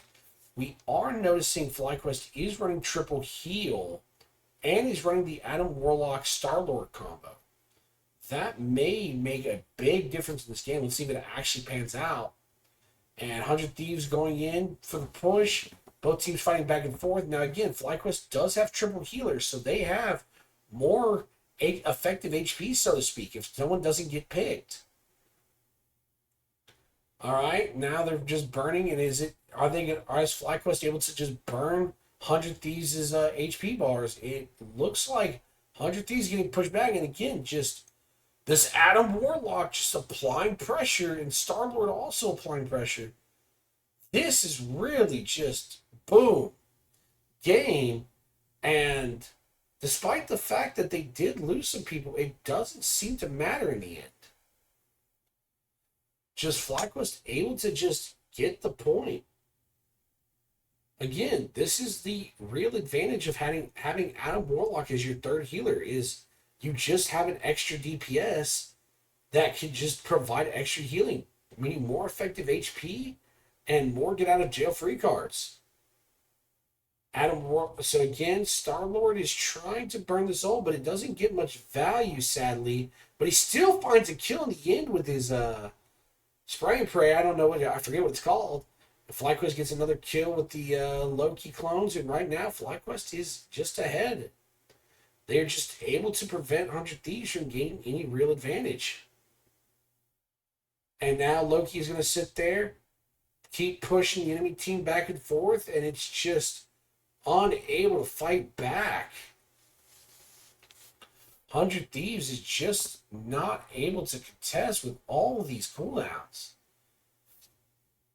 Right now, it just looks like FlyQuest has found the ability to just out damage, out heal, and out pressure 100 Thieves right now, and it's just like, well, how is 100 Thieves supposed to respond? Again, having those extra healers, having those extra DPS, it almost makes you wonder how you're supposed to win. Oh, and 100 Thieves trying to pick onto Light, but wait a minute, that's the Star-Lord. Does Star-Lord have his res back? Oh, and unfortunately, the Born Again gets instantly punished. But is it enough? Right now, FlyQuest is coming back, even with the kind of the botched res, because even though he did find the kills, the Adam Warlock res was already up. So now FlyQuest is just coming in, putting pressure down, and right now they're already 99% into overtime, but it looks like 100 Thieves is getting the pressure. Is it enough? 100 Thieves is finding the pigs one after another. It may not be enough. And finally, 100 Thieves is able to get that last little bit of push, even with FlyQuest getting the full Adam Warlock res. Good control by 100 Thieves, just remaining calm, just playing safe, playing patient, not over-engaging into the Adam Warlock res. But now the question is, can they completely turn this game around? Because FlyQuest is already at 99%. They only need to win one more team fight. And again, for FlyQuest, the game is, can they survive all these extra resources that FlyQuest has at their disposal? And what great pick with Adam Warlock. That's a huge pick. That's going to break down a lot of their damage. So let's see, is it enough? 100 Thieves pushing forward. They've got the pressure now. FlyQuest is Adam Warlock should be coming back. He should be looking for those opportunities. Right now, FlyQuest is kind of nervous. They're not going to be able to push up with all this pressure coming out. They're moving up slowly but surely, but can they do it? They're going to try to push it up to the point now. There's a lot of damage, but there's also a lot of healing from FlyQuest. Holding it together, the thing burns his ult. Doesn't find a kill in response. Is this flank going to matter from Star-Lord? And 100 Thieves, 1 kill, 2 kills, 3 kills, 4. Adam Warlock with the res again, trying to keep them in this fight. And even though they just have all these extra lives, is it enough? Boom. And unfortunately, they keep going. Oh, FlyQuest finds a pick. That might be it. He just needed to find the 1, the 2, the 3. Oh, he may not get against the 4. And that may be game. Massive. Again, just showcasing the real game plan for FlyQuest is to just overburn your opponent's resources. They cannot win if they do not have enough resources to just stop all of your bodies. Again, in some ways, you could maybe argue that Adam Warlock is a -1 on your team, but when you have a real meaningful res, that 5v1 or that 5v6 becomes a 10v6. And that 10v6 was really what won them the game, was just exhausting everything 100 Thieves had and eventually just overwhelming them. Again, Light with the major plays, a major carry here. 11 final hits. Really putting the whole team on his back here.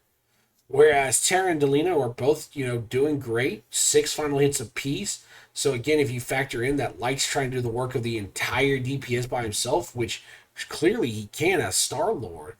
Whereas on the other side of the map, 100 Thieves is putting out probably more kills and more pressure. But ultimately, this is a game of strategy.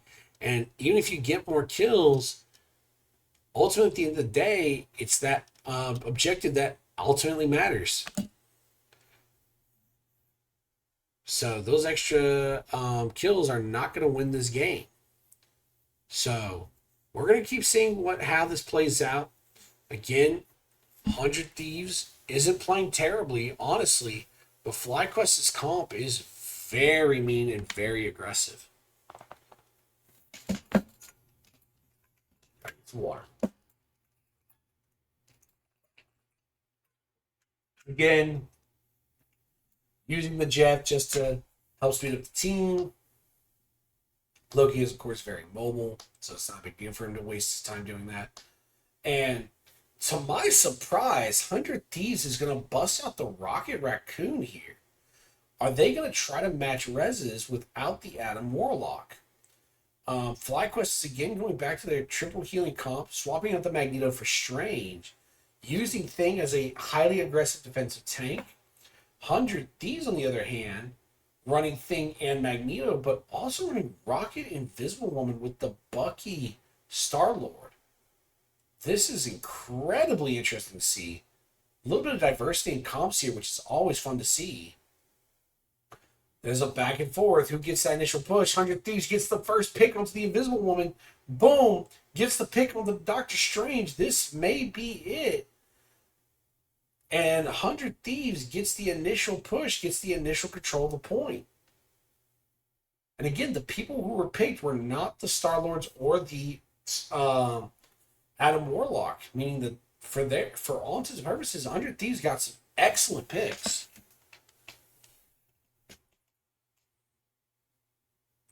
And right now, Rocket is just doing Rocket things, but Rocket providing the buffs and being able to put out the healing and able to apply pressure is still going to matter in the end of the day. Meteor Imp comes out. I don't know who that's going to hit. That doesn't look to kill anybody. And here comes Star-Lord versus Star-Lord ult. But unfortunately, 100 Thieves Star-Lord ult matters more. Unfortunately, he's not able to get any more because of the Invisible Woman ult, which is relevant. Light is back because, again, he's got that Adam Warlock res. So, kind of like having a Rocket Raccoon ult, but better. 100 Thieves just trying to find anything they can do. FlyQuest trying to push up, but 100 Thieves is just applying pressure nonstop. But FlyQuest finding 2 picks. One Adam Warlock, one Star-Lord. Is that enough? Now the Magneto finds a pick, and that may just be it. Now, unfortunately, Magneto does get a pick on the way out, but I don't think that'll matter too much as FlyQuest ends up securing the point. Now, 100 Thieves did get 76%. FlyQuest does have some major cooldowns still left at the tank, so all they have to do is just hold this objective, try not to allow anything to happen. Boom, boom, boom, up. The thing's out of position, gets CC locked, 100 Thieves finds the kill. They're going to keep pushing up. Oh! Adam Warlock's trying to do his res, but isn't enough. 100 Thieves popping off. Despite having all these reses, is it going to be enough? 100 Thieves just beginning to apply that pressure, recapture the point. And this thing is just putting out massive work. And boom, another pick. This Star-Lord just going crazy. Just absolutely fantastic. And that is point. Give me 1 second.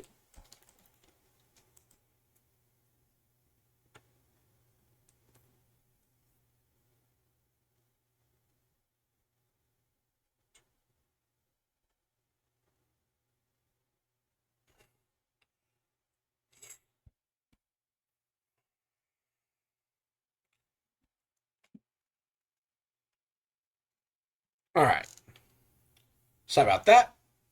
But now we go back to the next game. Again, Light really finding the pressure here, but unfortunately now 100 Thieves, 10 final hits on each DPS, starting to showcase that, you know, while 213 sounds like a good comp, if you're not able to put out enough consistent damage and enough consistent pressure, even if you have the extra bodies, if you don't ultimately have the damage in the end, it may not be enough.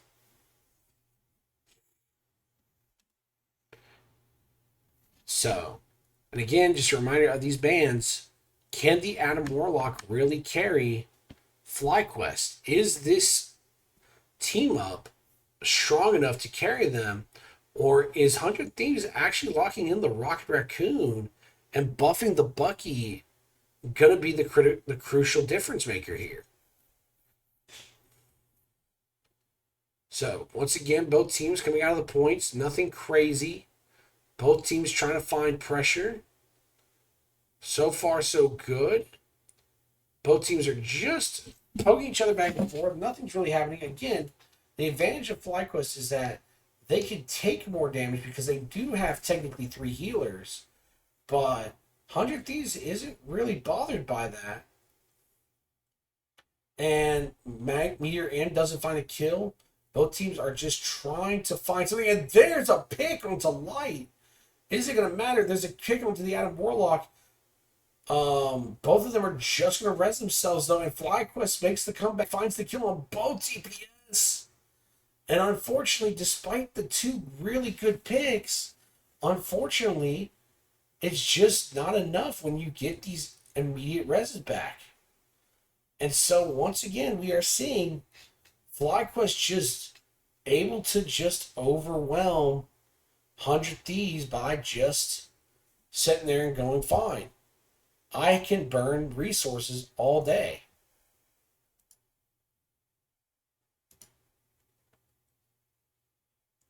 Which is absolutely amazing and super exciting to watch. FlyQuest keeps going, keeps moving.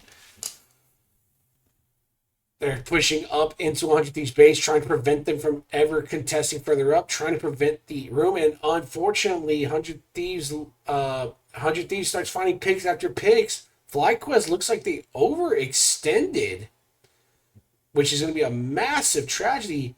Though Adam Warlock's going to born again, get a couple bodies back up, and it's going to be like nothing happened. FlyQuest using those reses to their advantage, but 100 Thieves also using their own res now, resurrecting the Star-Lord. And right now, it's 100 Thieves with the bodies advantage. FlyQuest finding another pick. Right now, 100 Thieves is just burning resources after burning resources. And, even Rocket Raccoon finds a kill, Thing finds a kill. And finally, FlyQuest get overwhelmed by the sheer amount of damage that 100 Thieves is bringing to the table.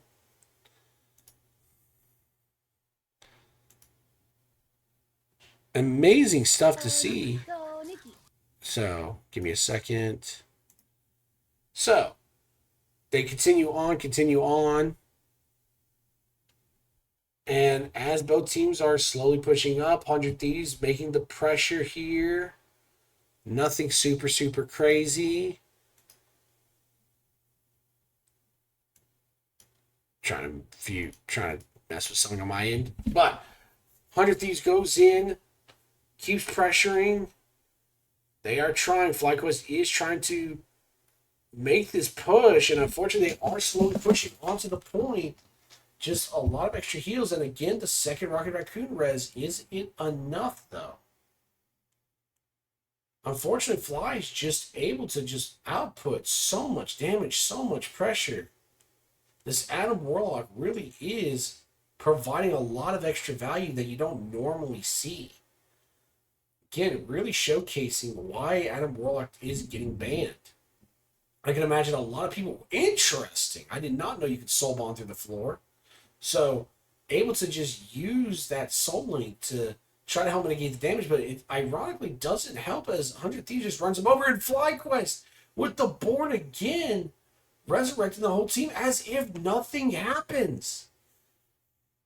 This is just absolutely, I can imagine how frustrating this must be to play against for 100 Thieves as FlyQuest just keeps begging them to waste their resources, try to find their kills, and then just brings everybody back and negates any advantage that they find. And boom! Flying Quest finds the first pick onto the healer. The tank goes down. FlyQuest is just holding together this Adam Warlock, just doing amazing thing. But 100 Thieves finds 2 picks back. And they are slowly getting the kills. Is it enough? No. FlyQuest finds a couple more. Is it enough? It's just both teams fighting back and forth. FlyQuest trying to secure, and 100 Thieves just trying to get this point. FlyQuest comes back. It's enough. The overtime. And that's it. Adam Warlock getting the snipe to secure the game. Absolutely crazy. Absolutely crazy. Fantastic play from both sides. But FlyQuest just finding the necessary just able to find the necessary survivals that you need. So that's super, super fascinating.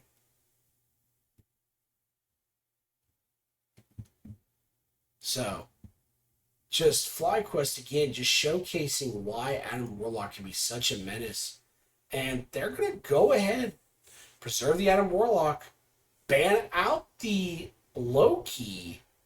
Interesting choice, because they were the ones running Adam Warlock Loki. But they're going to ban out the Loki while 100 Thieves protects Bucky.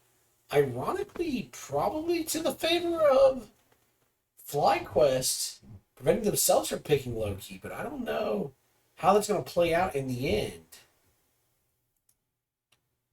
We will see. We will see. So as both teams boot up, we are starting to see some very interesting choices here. We're going to see if they matter or not.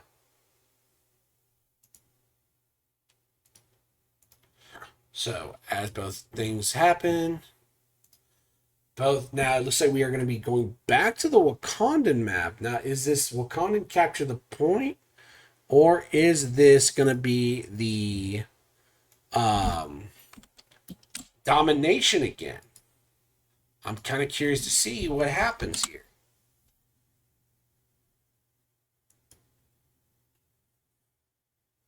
So right now, as we kind of wait and see what happens.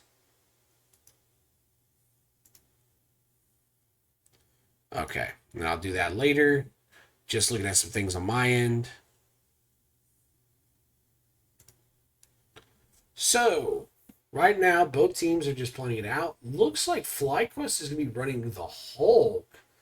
Again, they're going to be running Rocket Raccoon with Bucky. They're going to try to match some of this revival strat. Wait a minute. FlyQuest not running the Adam Warlock despite protecting it. They're going to run Rocket Bucky. Whereas 100 Thieves is going to be running Hella Rocket with no Bucky, actually. Despite, if I was correct, am I losing my mind? No, 100 Thieves protected Bucky and FlyQuest protected Adam Warlock, yet neither team going for the characters that they protected. So, ironically, 100 Thieves is just going to run Rocket with no Bucky, which is very interesting. Now, this Hella Wolverine can make some magical things happen. We'll see how this plays out.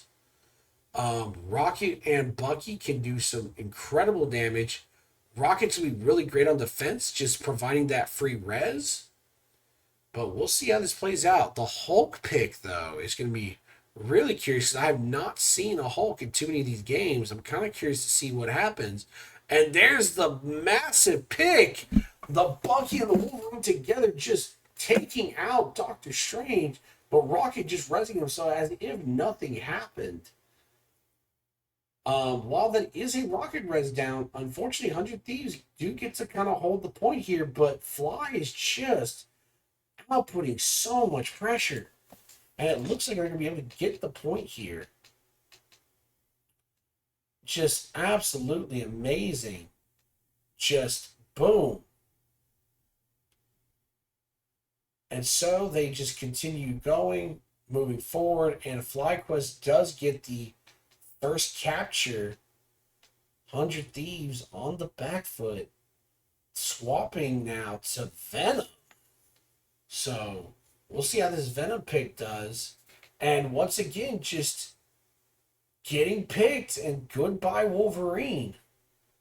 This disgusting Wolverine Bucky combo is unreal. Just able to just easily take someone completely out of a fight. All right, here comes the amplifier for the Rocket Raccoon. Is it going to be enough for 100 Thieves to find some kills?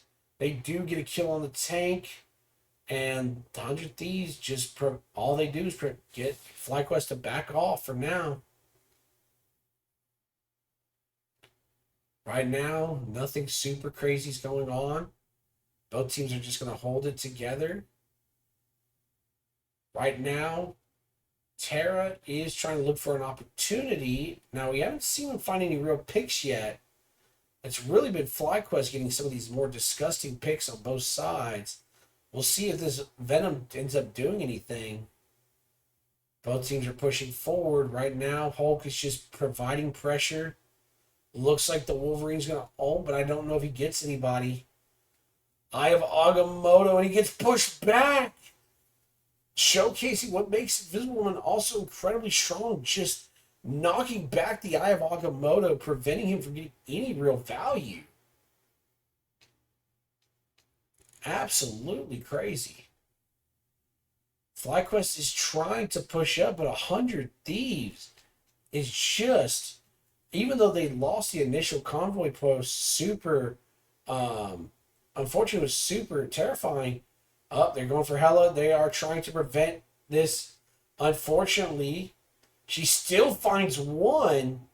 Unfortunately, even though her plans didn't go exactly the way that they want, Light finds a kill. The Rocket Raccoon is going to raise this Hela, and so far, Fly finds a kill on the enemy Strange. Hela's trying to do work. Is it enough? Oh, the headshot. Just Hela being an absolute menace, just finding pick after pick. Just one of the reasons this character is so disgusting is the damage you can put out is unreal. And now 100 Thieves is doing a good job just holding this point. Not really allowing FlyQuest to find anything. Now this Hela is doing a lot of flanking, which is kind of interesting.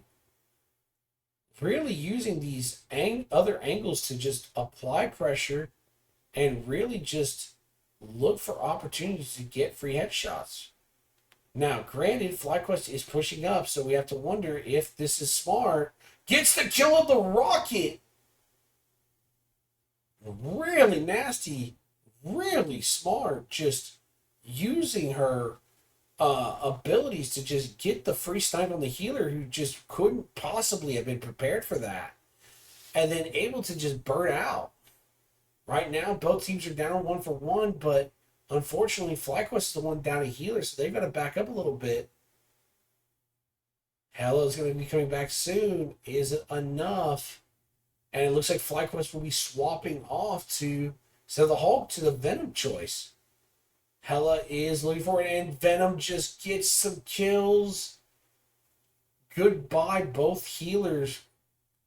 It's just not enough. FlyQuest is finally able to find the push again. Amazing. Now, we have a double portal strat here, probably trying to prevent any nasty shots. 100 Thieves does find a pick on a healer, but unfortunately gets counterpicked instead.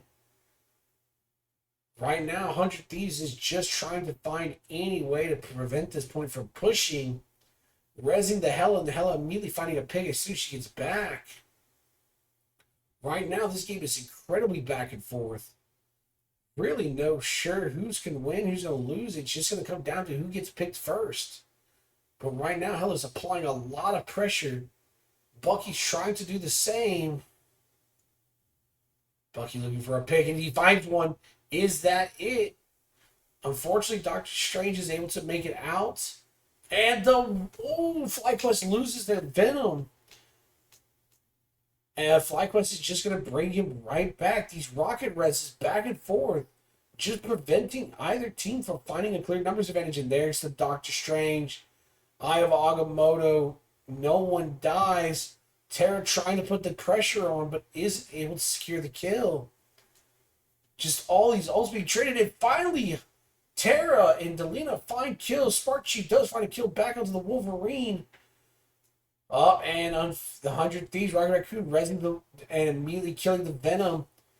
There it is, 100 Thieves finally making the push and able to prevent FlyQuest from securing the second checkpoint.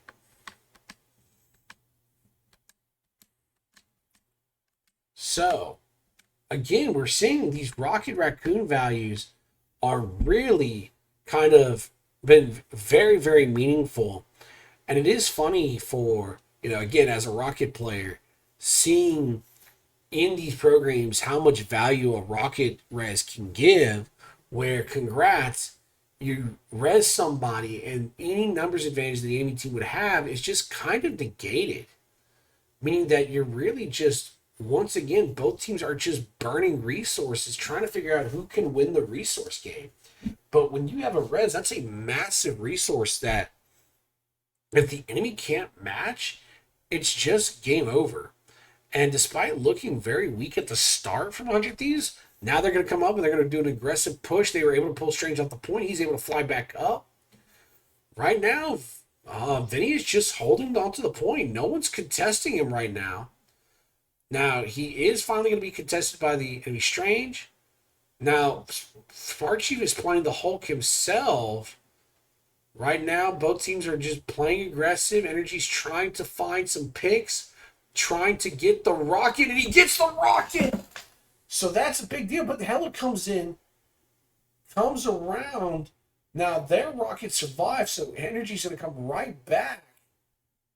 Meanwhile, 100 Thieves has to run back to the point. So, right now, FlyQuest has done a great job in the defense. Even though they end up losing more, it just doesn't matter in the end. That res is all that allows them to hold this point for just a little bit longer. So once again, 100 Thieves trying to push this point, and the Hela just breaks through that, just no respect given. And this Hela just making quick work of everyone who sticks their head out. All it takes is one mistake and goodbye team. Still trying to force the push. The Hellas are just fighting each other. 100 Thieves finds pick after pick, and the Born Again, though he gets Eye of Agamotto, Hela just finding the value here, and boom, goodbye. Light finding the kills. And 100 Thieves are just not able to close the deal. Just every time they find a value, FlyQuest just finds a little bit more. This Hela's trying to make it happen, but it's just not enough. FlyQuest again finds pick after pick after pick, and just nothing's enough. A minute 30 burnt on the clock. The meter goes down. And the question is, can 100 Thieves make it? FlyQuest still has 2 more ults. How does 100 Thieves plan on closing the deal here? Even if Rocket gets his ult, that's a kind of a questionable play here. There we go. They're going for the push. They're going to try for the same strategy. So far has not worked in their favor, but maybe something can change here. Hela's trying to find a point, trying to find the healers, and he finds the enemy Hela, who will probably be likely Rocket Res here. He is Rocket Res. This Hela just getting value. Again, Hela is just such a menace. Does so much damage for no reason. And again, FlyQuest still has 2 ults. 100 Thieves has 2 ults. It's a question of who gets the better value. 30 seconds left on the clock. Eye of Agamotto, Invisible Woman ult comes out. Nobody has died yet. And the Hela from FlyQuest finds the 100 Thieves Hela. Wolverine finds Doctor Strange. He's going for the healers, but the FlyQuest rocket does get to rest Doctor Strange here. And whoa, Wolverine's going to take the healer with him.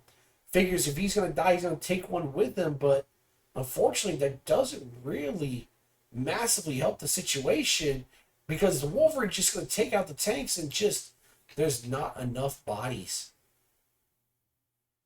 But they're trying to contest, but they're desperate now. And it just doesn't matter. Just completely shut out the point, really showcasing the value of those rocket reses and just constantly having extra bodies. So this time, 100 Thieves are going to ban out the Adam Warlock, which is kind of funny. Protect the Bucky, which makes perfect sense. FlyQuest is going to protect Luna, but end up banning Hela and Namor. It seems like they don't want to be Hela diffed anymore, because honestly, 100 Thieves did a great job with their Hela, just applying that pressure down. So we'll see. So it looks like we are... This has to be domination, because I don't think there is a... There isn't a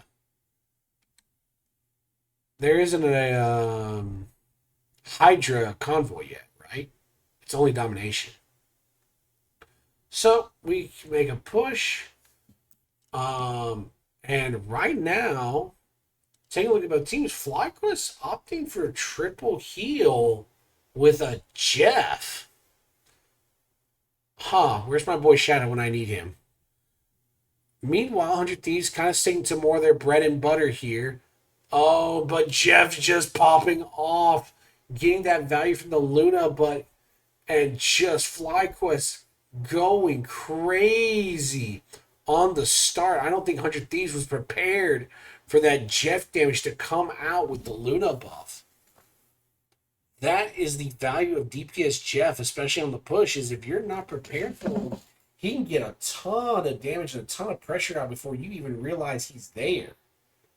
So, right now, just tons of damage, tons of pressure, tons of AoE pick mobility. Really, how does 100 Thieves plan on defending? So, they're using the group walls to the best of their ability. Admittedly, Fly is very much a poke comp. They're going to have a much harder time finishing some of these kills, but they can put out a lot of pressure if they just keep this up. Fate of Both Worlds pop. That feels a little early, but let's see if it pays out. Fate of Both Worlds responded by the enemy Luna before anyone goes down. Unfortunately, that means that second Fate of Both Worlds is going to be popped. Light's trying to apply the pressure, taking out the Loki clones. Both teams just going back and forth. And, Star-Lord is ulting, trying to find anybody that he can. And he does find the enemy DPS, but Jeff also finds two in response. Just Jeff being an absolute menace right now. Even though 100 Thieves Star-Lord is putting out pressure, it just may not be enough. The FlyQuest team is really finding a lot of value with this Jeff and Star-Lord right now, just pumping out crazy damage. Like I said, I wish I had my buddy with me because he would find this absolutely funny. Oh, and there goes Jeff. Unfortunately, it looks like the Jeff just got a little too ambitious there, putting them at a numbers disadvantage. FlyQuest are going to try to hold this point here. They've only got 3 more percent, 2 more percent. It's overtime. So if FlyQuest somehow wins this fight, it's game. And there goes 1, there goes 2. It's everybody going down with a crazy Groot ult. And that is it. That is going to be the first point going over to FlyQuest and the DPS Jeff. Absolutely crazy. I'm going to have to mention, again, I have to mention my buddy here, that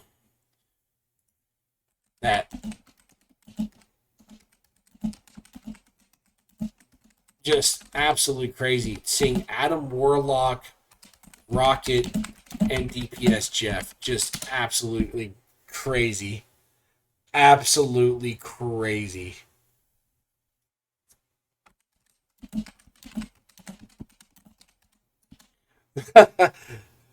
Just had to message my buddy real quick that it's kind of funny to see Rocket Raccoon and DPS Jeff in pro play. Absolutely crazy. Honestly, the DPS Jeff put in a lot of value in that game. So let's see how 100 Thieves responds. Again, FlyQuest playing a lot of really interesting comps. I'm very glad to see them play.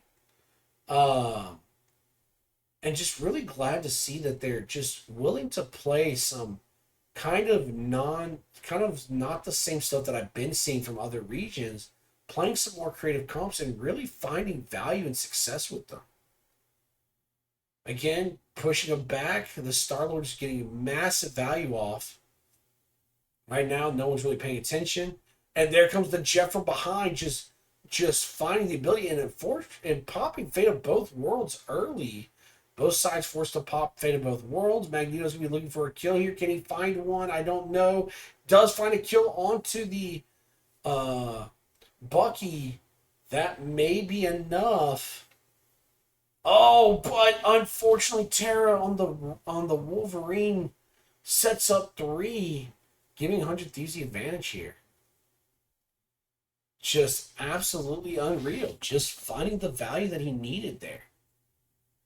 Getting a crucial ult off.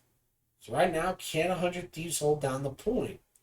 The one advantage FlyQuest has had in previous games is they've been able to play a numbers game. But without either team playing Rocket Raccoon, and FlyQuest just opting to this Jeff as their second kind of DPS, I'm not sure if they're going to be able to really. Oh, and there's a pick onto Gaston. He's just dead. Again, Wolverine is just able to cause misery. There he goes. Boom. Light finding 2.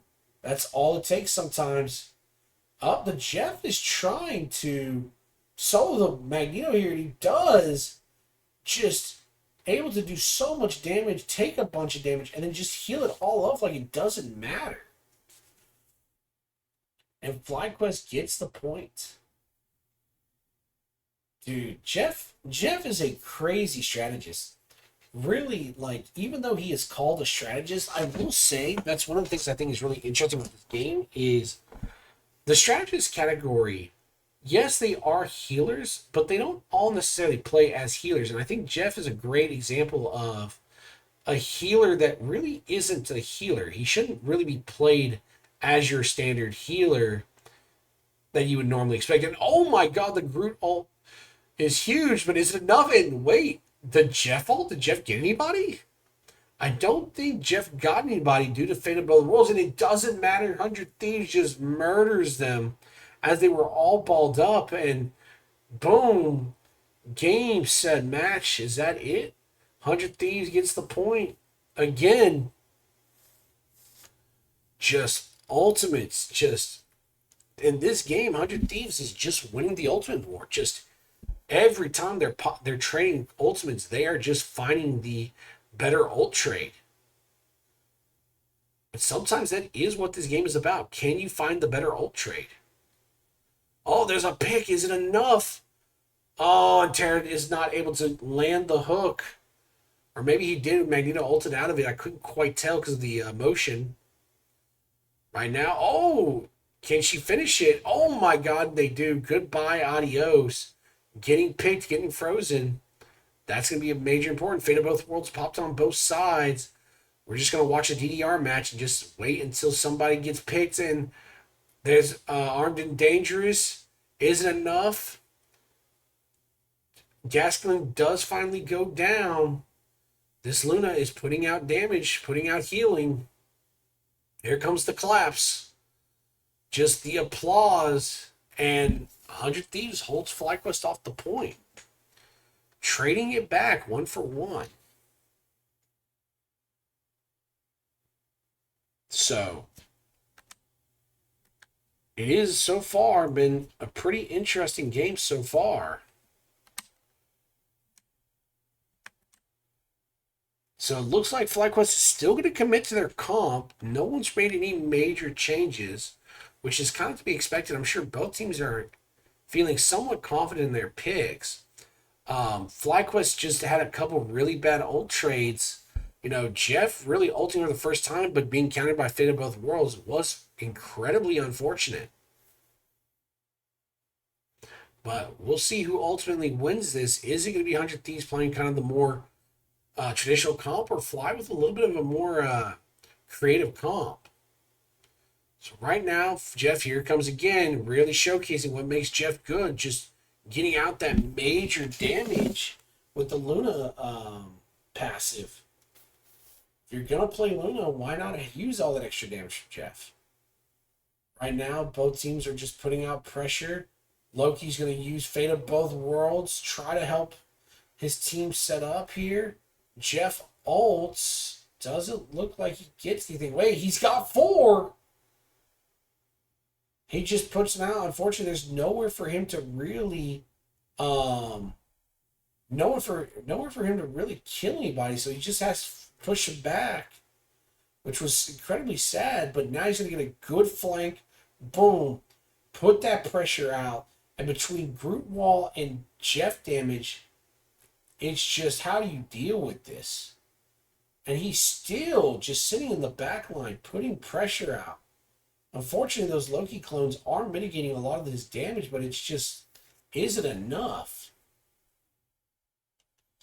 But armed and dangerous, and he just gets to pop off again and again and again. And surely we should be tired of saying again, but we never are, because unfortunately, pros enjoy hearing that too much for some reason, even if it's them getting dunked on.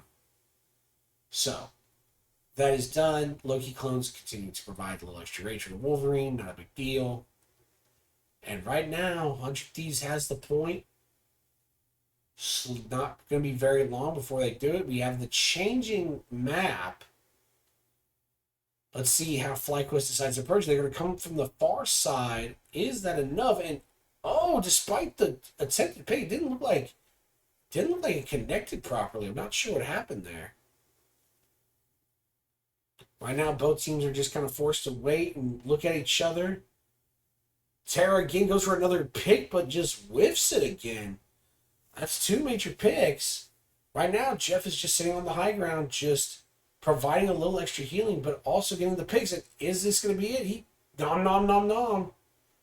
But Jeff immediately dies.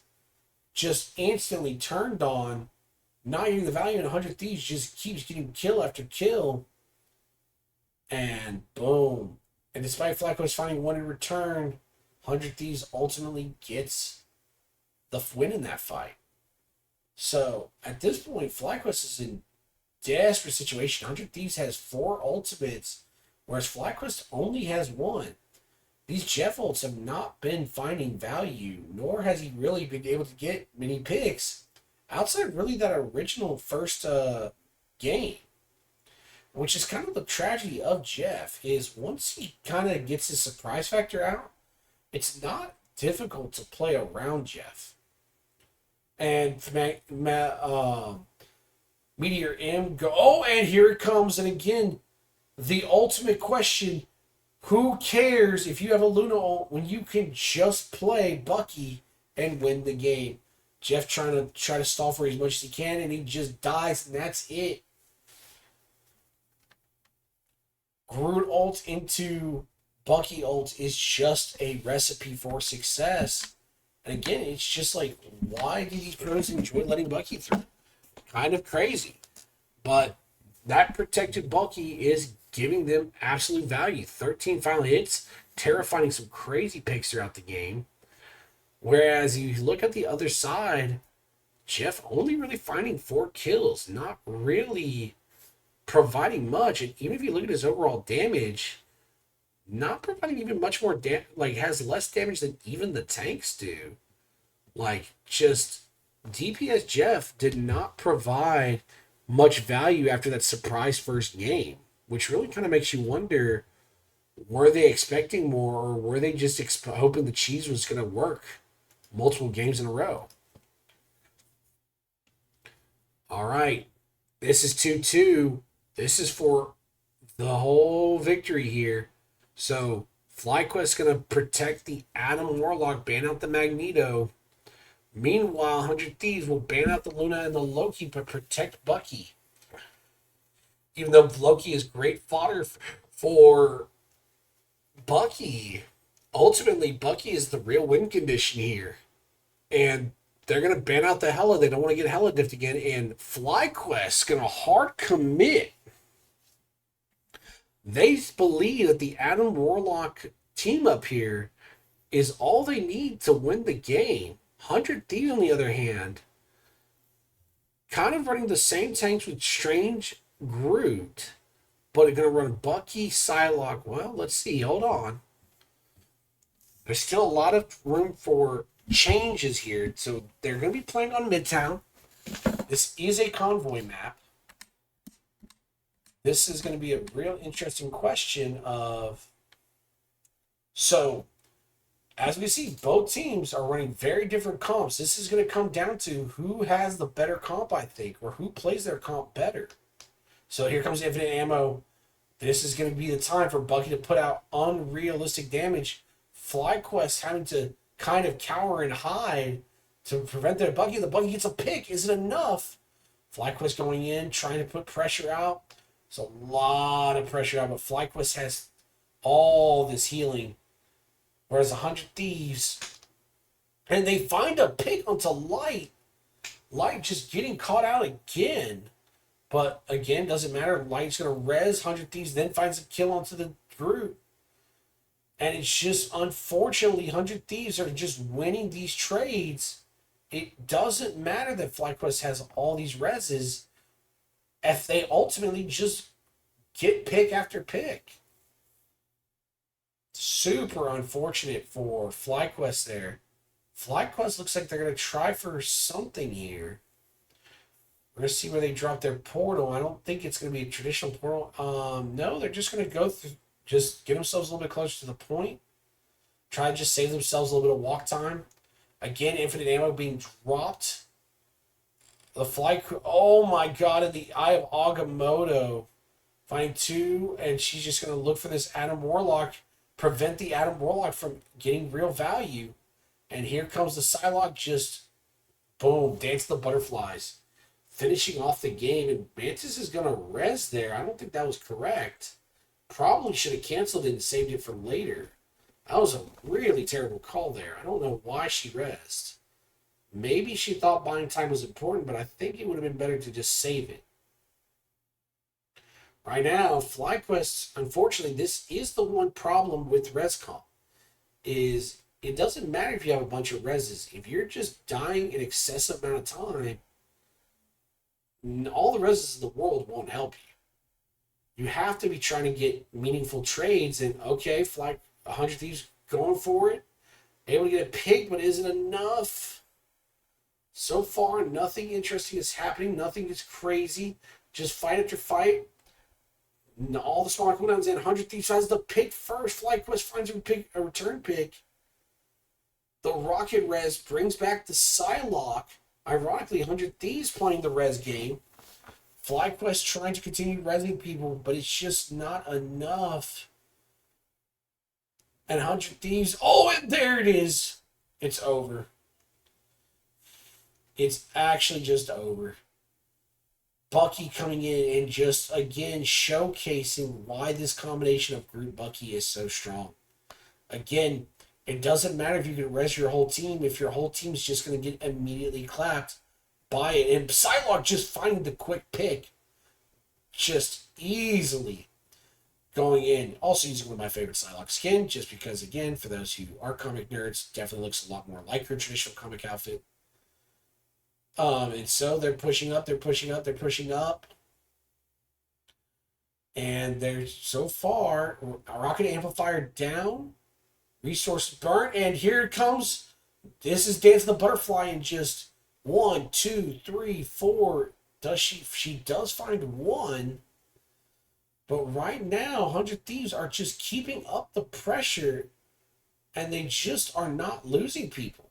Despite FlyQuest still trying to apply pressure, just 100 Thieves keeps just taking them down one after the other. They just cannot find the positioning with these reses to really hold the game. 100 Thieves continues to make that push. 100 Thieves kind of making this comp seem trivial. Just kind of showing that you don't need infinite reses. You just need one meaningful res from Rocket. That's not really the whole story here, but really, it is worth noting that right now, and FlyQuest has decided to change their comp. They have swapped off the infinite res comp. Can this be enough? They're going to try to match a little bit with their own Bucky Rocket and use Wolverine instead of Psylocke. Can that win them the game, though? So right now, FlyQuest finds one. Can they find two? Now, if Psylocke behind them, they have to be kind of nervous because Psylocke is really good at getting value and putting down pressure. Oh, Energy almost loses his head there. Doesn't quite yet. So 100 Thieves is going to slowly push up. Rocket's found a nice safe spot. There comes the Psylocke. Psylocke looks like she was going for an ult, but decided against it. Oh, and the Bucky finds an ult. He's going to hold on a little bit. Again. And again. Oh, but is it not able to continue the kills? It's unfortunate. But he still finds the triple in the end, causing 100 Thieves to go back. So right now, 100 Thieves got to make a pushback. FlyQuest, after adjusting to this comp, Light looking for a pick here. Let's see if he gets it. And he gets the tree. Wait, that's terrible that he gets the tree. I don't know when the perspective changed with that. Threw me off. Rocket's going to res the group, but 100 Thieves is just going down one by one and just picking off every player. 100 Thieves really showcasing if you can just get one pick, you can collapse the entire team, which has been the story of this entire game.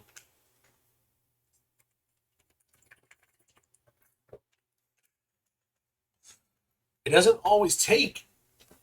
When McKill, and 100 Thieves finds the pick onto the healer, and that's big.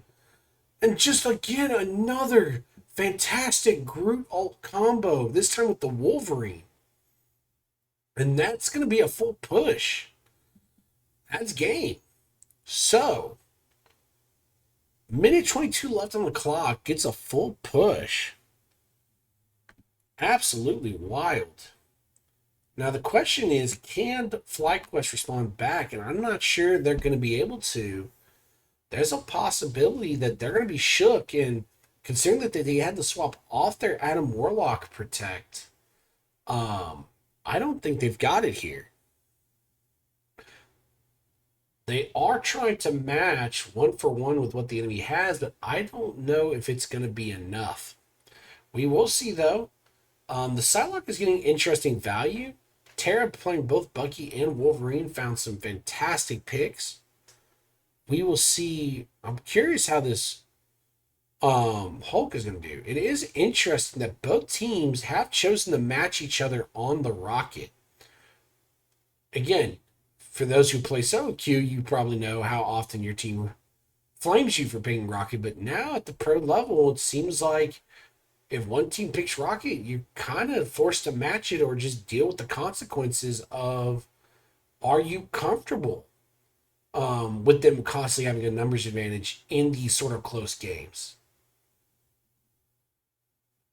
And I think that is a really interesting and valid point, is when games are close, can the resurrection of one valuable DPS player be enough to outweigh whatever weaknesses Rocket has as a character, if he does have an actual, genuine weakness as a healer?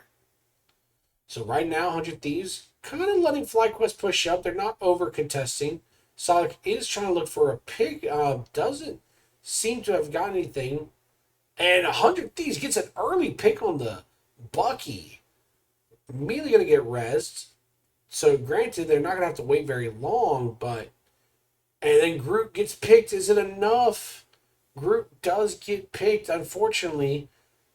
Delina trying to find it, but the Rocket is just going to res the Groot. And again, this just goes back to both teams are just going to be using these Rocket reses to try to keep the momentum always going in their favor. Trying not to over collapse or over commit. Just using these Rocket reses to keep the numbers game even. And oh my god, a great pick on the Groot and gets not Bucky grabbed, but then Wolverine grabbed. Oh, that's tragic. Absolutely tragic. Ultimate Amplifier coming out, not really going to do much. Fly goes for the steal, just these picks, but Psylocke gets a pick onto the Rocket, and now FlyQuest are kind of on the back foot. Even though FlyQuest got this point, they had to back up, and thankfully they were able to capture the point. Now he just gets to go a little further. Right now, FlyQuest is finding a good push. Nothing crazy. And a pick onto the Doctor Strange. These picks, these Wolverine picks are absolutely wild. Visible Woman all comes out, takes out Doctor Strange. They're going to take out... No! Res gets off just in time, allowing Doctor Strange to come back as if nothing happened. Psylocke trying to put a lot of pressure on his healing back line. Oh, and a good pick and goodbye, Bruce Banner. Just putting out the pressure, putting out the damage. Again, Bucky just has so much. Not only does he have all this high damage, but all this utility and just these ability to just grab characters is so good. And Armed and Dangerous gets one. Bucky gets a return without using an ultimate. Let's see. He's going to be getting his ultimate soon. It could be a major game. He gets another one. Tara's just like, who needs an ultimate to get kills? Not me. Ults are overrated anyways. But now he's got his ult. He's probably going to wait either for an Eye of Agamotto, maybe. Perhaps even a Thing ult. Depends. FlyQuest is pushing up. Right now, they just got to be careful. Hulk is going to use his ult. Damage is going out. The Hulk is providing some pressure, but not much. Cart is slowly moving forward. Thing using his ult. Big ultimate there, but nobody dies. Psylocke using Dance of the Butterflies, but Invisible all responds. 100 Thieves gets a kill onto the Doctor Strange. Gets rezzed by the Rocket. It's as if nothing ever happens and no one ever dies. He gets a pick! And there is the Armed and Dangerous, and he finds one. Just, unfortunately, I don't think he got the reset there. Both teams just slowly finding trades after trade, but it looks like FlyQuest is on the back foot because of 100 Thieves. Just getting these Rocket Reses and getting the necessary value. And just Psylocke just coming up from the side where no one notices her. This is big value. She's just constantly putting pressure. Able to get these nasty flanks that no one sees. And then just able to get out without any real consequences. Again, using that line of sight vision. Psylocke, yes. The advantage. Oh, and there goes Star-Lord. Visible Woman just getting kills. Bucky's getting kills because he got infinite ammo. Because why wouldn't he have infinite ammo? And it doesn't matter. Thing gets a kill, but Doctor Strange gets a kill in return. And just 100 Thieves, once again, preventing FlyQuest. This might be it. If FlyQuest can't figure out a way to get on this point in the next minute, they still got half of the distance to go. And I think 100 Thieves can afford to lose one more fight and still contest. So this is starting to get real scary. And Bucky just blows up Thing. And again, the value from this Bucky, again, just asking who needs ultimates where you can just blast someone in the head. Easy game. 48 seconds. This is it. 100 Thieves holds this point here. That will be game, set, and match. Is 100 Thieves going to be the finals winner here? For those who have already watched the game yesterday, you already know. But shh. They're pushing up. Things try to make it. Star-Lord try to... Oh, he kills the Dance the Butterflies so it doesn't go off. Is that it? He's putting out as much damage as he can. Haymaker's going out. He ults. Is it enough? Gets 2. It's getting close. Oh no. And 100 Thieves finally lost that pressure. But on the good side, they still get a chance to make it back. Do they make it back in time? Or are they going to make it to the point? 100 Thieves is going to contest the point in overtime. But the question is it enough? Psylocke just sitting in the back, just absolutely getting pressure on these healers. And nobody's contesting her. This may be it.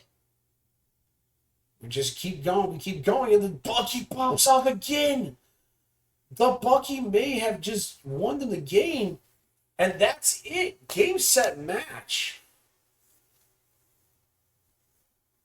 And that's it. Turns out, looks like FlyQuest has won this series, I believe. I do not believe there's anything more after that. Or no, they do go... Oh, they go best of 7? But take a minute to appreciate here. Terra with 26 final hits and Delina with 16 final hits. And TTK still having 11. Like, really makes you wonder sometimes why these teams let this Bucky through. But it does also showcase why 100 Thieves absolutely values this Bucky Protect. Because this Bucky Protect is generating way more value than this Adam Warlock Protect did in this match. Absolutely crazy. This Bucky pop-off is unreal. But again, we're going to keep seeing this as these teams keep letting Bucky through the draft. Just under the assumption that, like, I guess it's okay to let him through and just let him dunk on you. So... It seems like I was corrected. They are not doing best out of 5s. I guess they are doing best out of 7s by the look of it. So again, same thing. FlyQuest is going to protect that Adam Warlock, though they may not even use it. But they opted to ban Rocket Raccoon. Whereas 100 Thieves is going to protect Bucky. Absolutely mind-blowing. They would rather ban the Rocket than ban the Bucky, who I think is kind of the main offender in this game. Absolutely mind-blowing.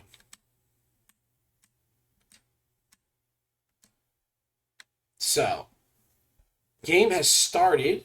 Looks like FlyQuest will be running Hulk, Doctor Strange with the Hela, Wolverine, Loki, Invisible Woman.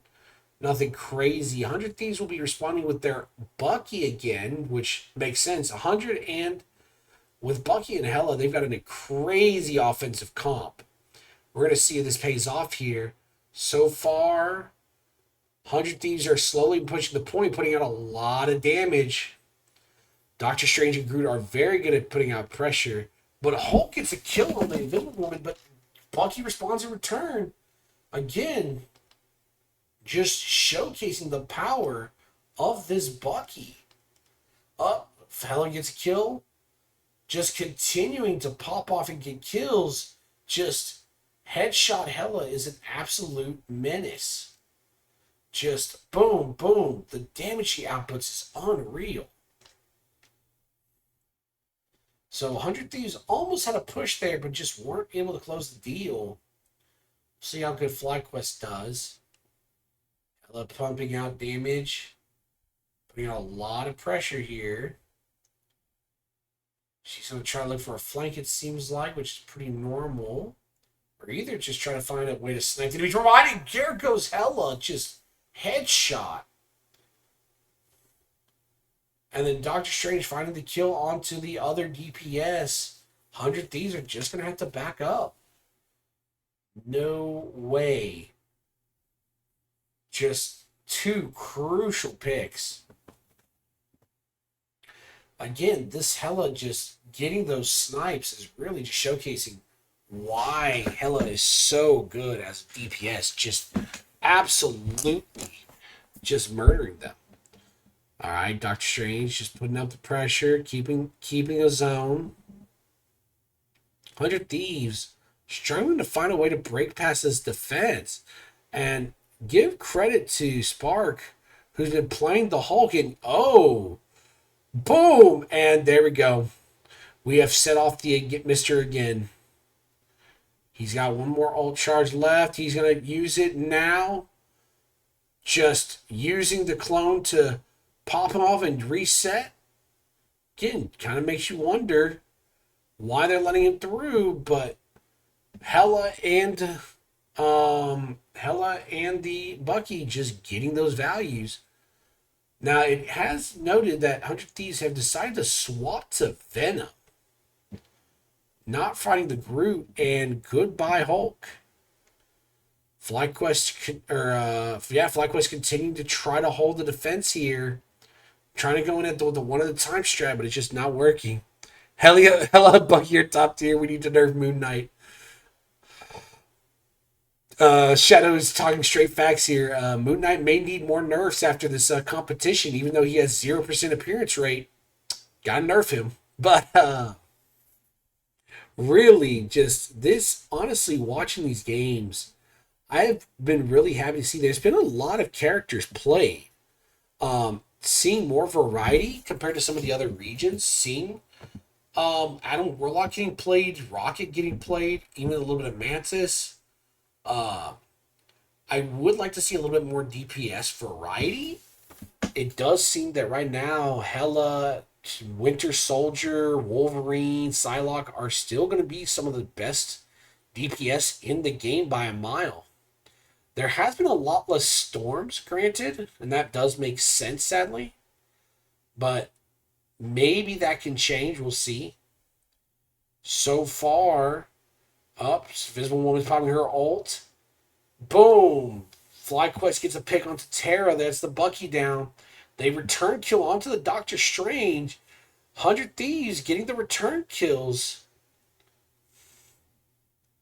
100 Thieves finding these picks and finding the way to push up the point. Right now, up, and they're going to burn their ult. Looks like 100 Thieves sniffing out this Hela. Boom, and goodbye. 2 shots to the head is all you need. Just, again, just showcasing why this champion is so strong. And yes, like, you could try to burn her down out of her ult, but is it really her ult that you have to be afraid of when she could just 2-shot you in the head? Venom getting a kill onto the Hela. Again, Venom has been a surprisingly strong pick in some of these North American games. And a great way to just eat supports in their ult. Oh, Agamotto comes down. Isn't enough? Will they kill the Venom? And they do. Again, just Vinny just chilling here. Putting a lot of pressure on this Loki. Goodbye. Dance of the Butterfly and goodbye. Light. 100 Thieves going to continue pushing. And that's it. They make the push. They've got through the second barrier, so now they have 2.5 minutes to finish this objective. But right now, both teams are making some minor adapts, but it doesn't seem to be really working for FlyQuest, admittedly. 100 Thieves, whatever they have found, it works for them. FlyQuest is just going to try to copy what 100 Thieves is doing now. They're kind of in desperation mode. Doesn't seem like they have a lot of confidence in their own compositions now. These Doctor Strange are just fighting back and forth. Now, again, this is going to come down to, ultimately, who's the stronger Bucky. And there's the Armed and Dangerous. Can he find a second one, though? He might be nervous to use it again. Oh, and he does use it again, but just gets headshot by Hela. That is a tragedy. Unfortunate moment when you think you have the opportunity, but oh, and 100 Thieves finds the flank and takes out the enemy Hela. Just, again, this is just looking like hella diff. And sometimes that is all you need to win a game. This is a big reason why a lot of these pros just ban this champion. Because GG Helladiff is a nightmare. Eye of Agamotto coming down. Isn't enough. Doesn't get any value yet. This is up and goodbye. Hella just finds another pick. Bucky trying to blow through the back line, not finding anything there either. Hella's just pumping out ridiculous damage. This Invisible Woman's doing a combination of damage and healing. 100 Thieves starting to topple this team over, and FlyQuest just gets snowballed. Full capped by 100 Thieves. The question is, can FlyQuest come back? Again, let's take a notice here. FlyQuest opted to protect Adam Warlock and ban Rocket. You've got to really question their choices here and kind of wonder, did they throw the ban phase a little bit? Because this Hella and these Bucky is just putting in crazy work for 100 Thieves. It just kind of makes you wonder what's going through FlyQuest's mind. It feels like they wanted to play something and just lost confidence as they were getting steamrolled. NA players can't have bans. Well, in defense of FlyQuest, they are now going to play the Adam Warlock, but the question is, do 100 Thieves even care at this point? 100 Thieves, have the argument of saying they were able to full cap. Can FlyQuest really respond in the same way? Doesn't matter if League or Marvel, they throw a jam select. And that is a real talking point, is that might be the one problem with FlyQuest, is their bans have been incredibly suspect, where I do think the Adam Warlock can be a huge pick for them, but it hasn't been popping off in every game. But they are opting to play Adam Warlock Mantis Loki with a single DPS and Iron Fist. I don't know about this comp, but we're going to see. They've got a lot of aggression with Iron Fist and Adam Warlock, but is it going to be enough pressure? FlyQuest does have a lot of healing, but it even with all their healing, 100 Thieves is outputting way more damage. It doesn't seem to matter, and 100 Thieves gets a kill onto the FlyQuest Doctor Strange. I don't know what this pick is, but I don't know if it's working. They do get a pick, but they get a return pick as well. Is it enough? A goodbye again. Armed and dangerous, just using these Loki clones as fodder, just kind of making you wonder, why do they allow this? Just non-stop reset city for this Bucky. And even with the portal, they're just feeding more kills. 100 Thieves completely locking FlyQuest out of the comp. And again, just Bucky showcasing, congrats. Let me continue being the top tier DPS and keep playing Loki clones into me. Man is always going to get value. FlyQuest is trying to fight. Now this is their chance. They've got 3 ultimates. Can they find anything with them? Hulk is going to Hulk out. Up and goodbye. 100 Thieves finds the first kill. Finds the second kill. Says, nah, I'm the better sniper. Iron Fist does find a return kill, but is it enough? 100 Thieves keeps going. Oh, the Mantis asleep there. And they're just going to play with this Hulk a little bit. Just completely stagger him. And at this point, FlyQuest is on dangerous ground here. They've got 3 ultimates. I forget, Hulk doesn't have Bruce Banner and Hulk are not sharing the same ult. The question is, they have not used this Adam Warlock ult. Are they going to use it now? If they don't find an opportunity soon, this game is over. And oh my god, game over. 100 Thieves finds 2 picks right out the gate, 3 picks out the gate, 4 picks out the gate. They're going to kill the Adam Warlock. But doesn't matter because Vianney's just going to hold the high ground. And unfortunately, FlyQuest chose not to use their ult. They got 40 seconds left on the clock. This may be it. Last push. They go forward. Oh, up the Venom comes into the backline doing a ton of damage. Chi Quan Chung Hong comes in, starts doing damage, but really nothing's happening. Iwagamoto gets pushed back. Crucial ultimate just whiffed. Does 100 Thieves have this? Iwagamoto hits 4 people. 100 Thieves really showing the value of this. And just the Venom just applying pressure, and that's it. FlyQuest was never able to get onto the point. And that should be everything. Yep, that is 100 Thieves winning it all. Congrats to 100 Thieves. Crazy set of games. So we can see in the early brackets, I was really liking Shikigami. I was watching them a lot.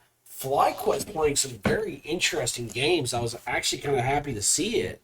Shikigami and FlyQuest both running comps that were really fun to watch, but it's just a shame that, again, 100 Thieves just won, because if you think about it, at the end of the day, it just kind of came down to, let me see if they put up the stat screen. I don't think they will, but let's see.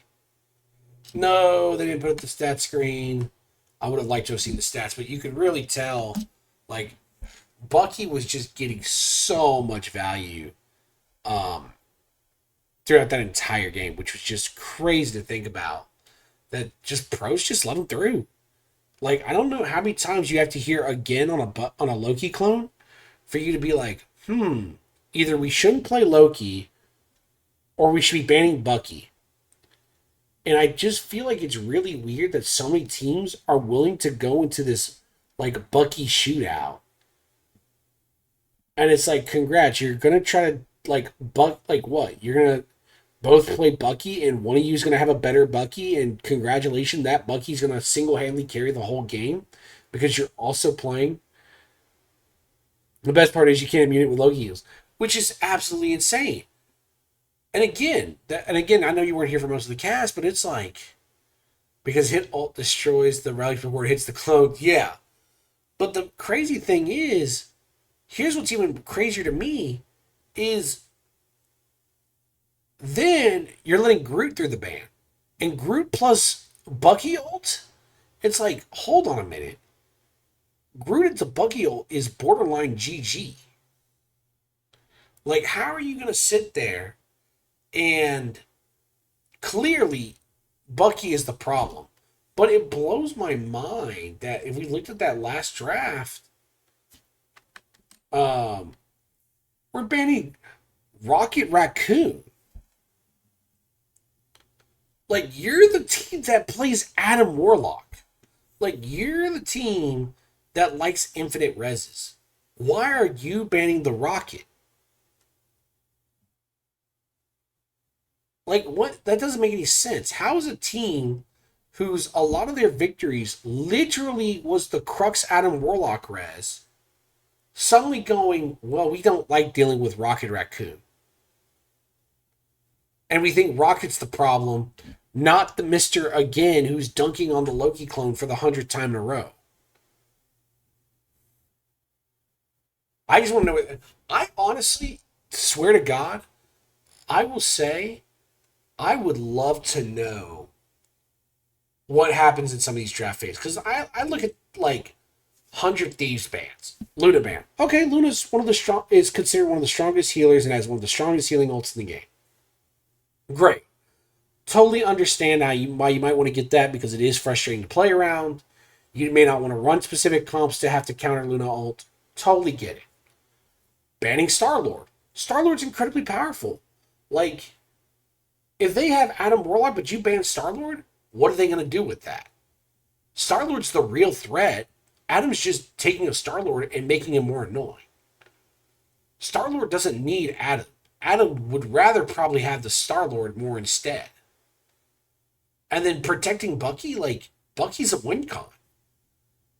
Like, the only reason, but then that also goes back to FlyQuest is 100 Thieves protected Bucky. FlyQuest had the opportunity to ban Bucky out first and instead chose to ban out Magneto. Why are we banning Magneto? What is Magneto doing to you that's so egregious that, like, you need to ban him out? Like, yes, he counters certain healer ults. But, like, so does Venom now.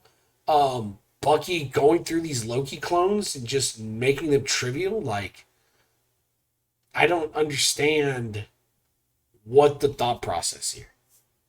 Like, I really would like to sit in one of these game game calls and just hear the comms so I have a better understanding, because I'm missing something. Like, I can get certain things being frustrating and not wanting to deal with it. Not wanting to deal with Star-Lord, totally valid. Not wanting to deal with Luna, totally valid. I don't know what a Magneto ban honestly does for you. Like, what is this doing for you as a player? What is, like, protecting Adam Warlock doing for you? Like, I don't understand this Adam protection unless you are just dead on. That is the only comp you can play. And if that is the only comp you could play, I would even maybe make the argument, take the Star-Lord protect, because if they ban out Adam Warlock, that punishes the enemy team. You could still play Star-Lord without the Adam Warlock. If you have Adam Warlock, and then it's like, your Adam Warlock isn't going to, like, single-handedly carry you the game, it's just questionable.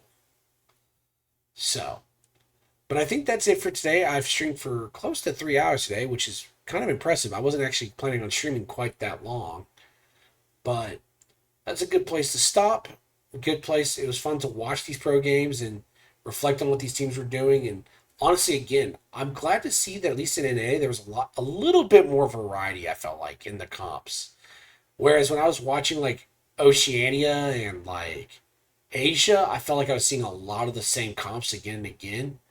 Whereas in America, I felt like there's a little bit more diversity. So, thank you all for watching, and I will see you all next time. Peace.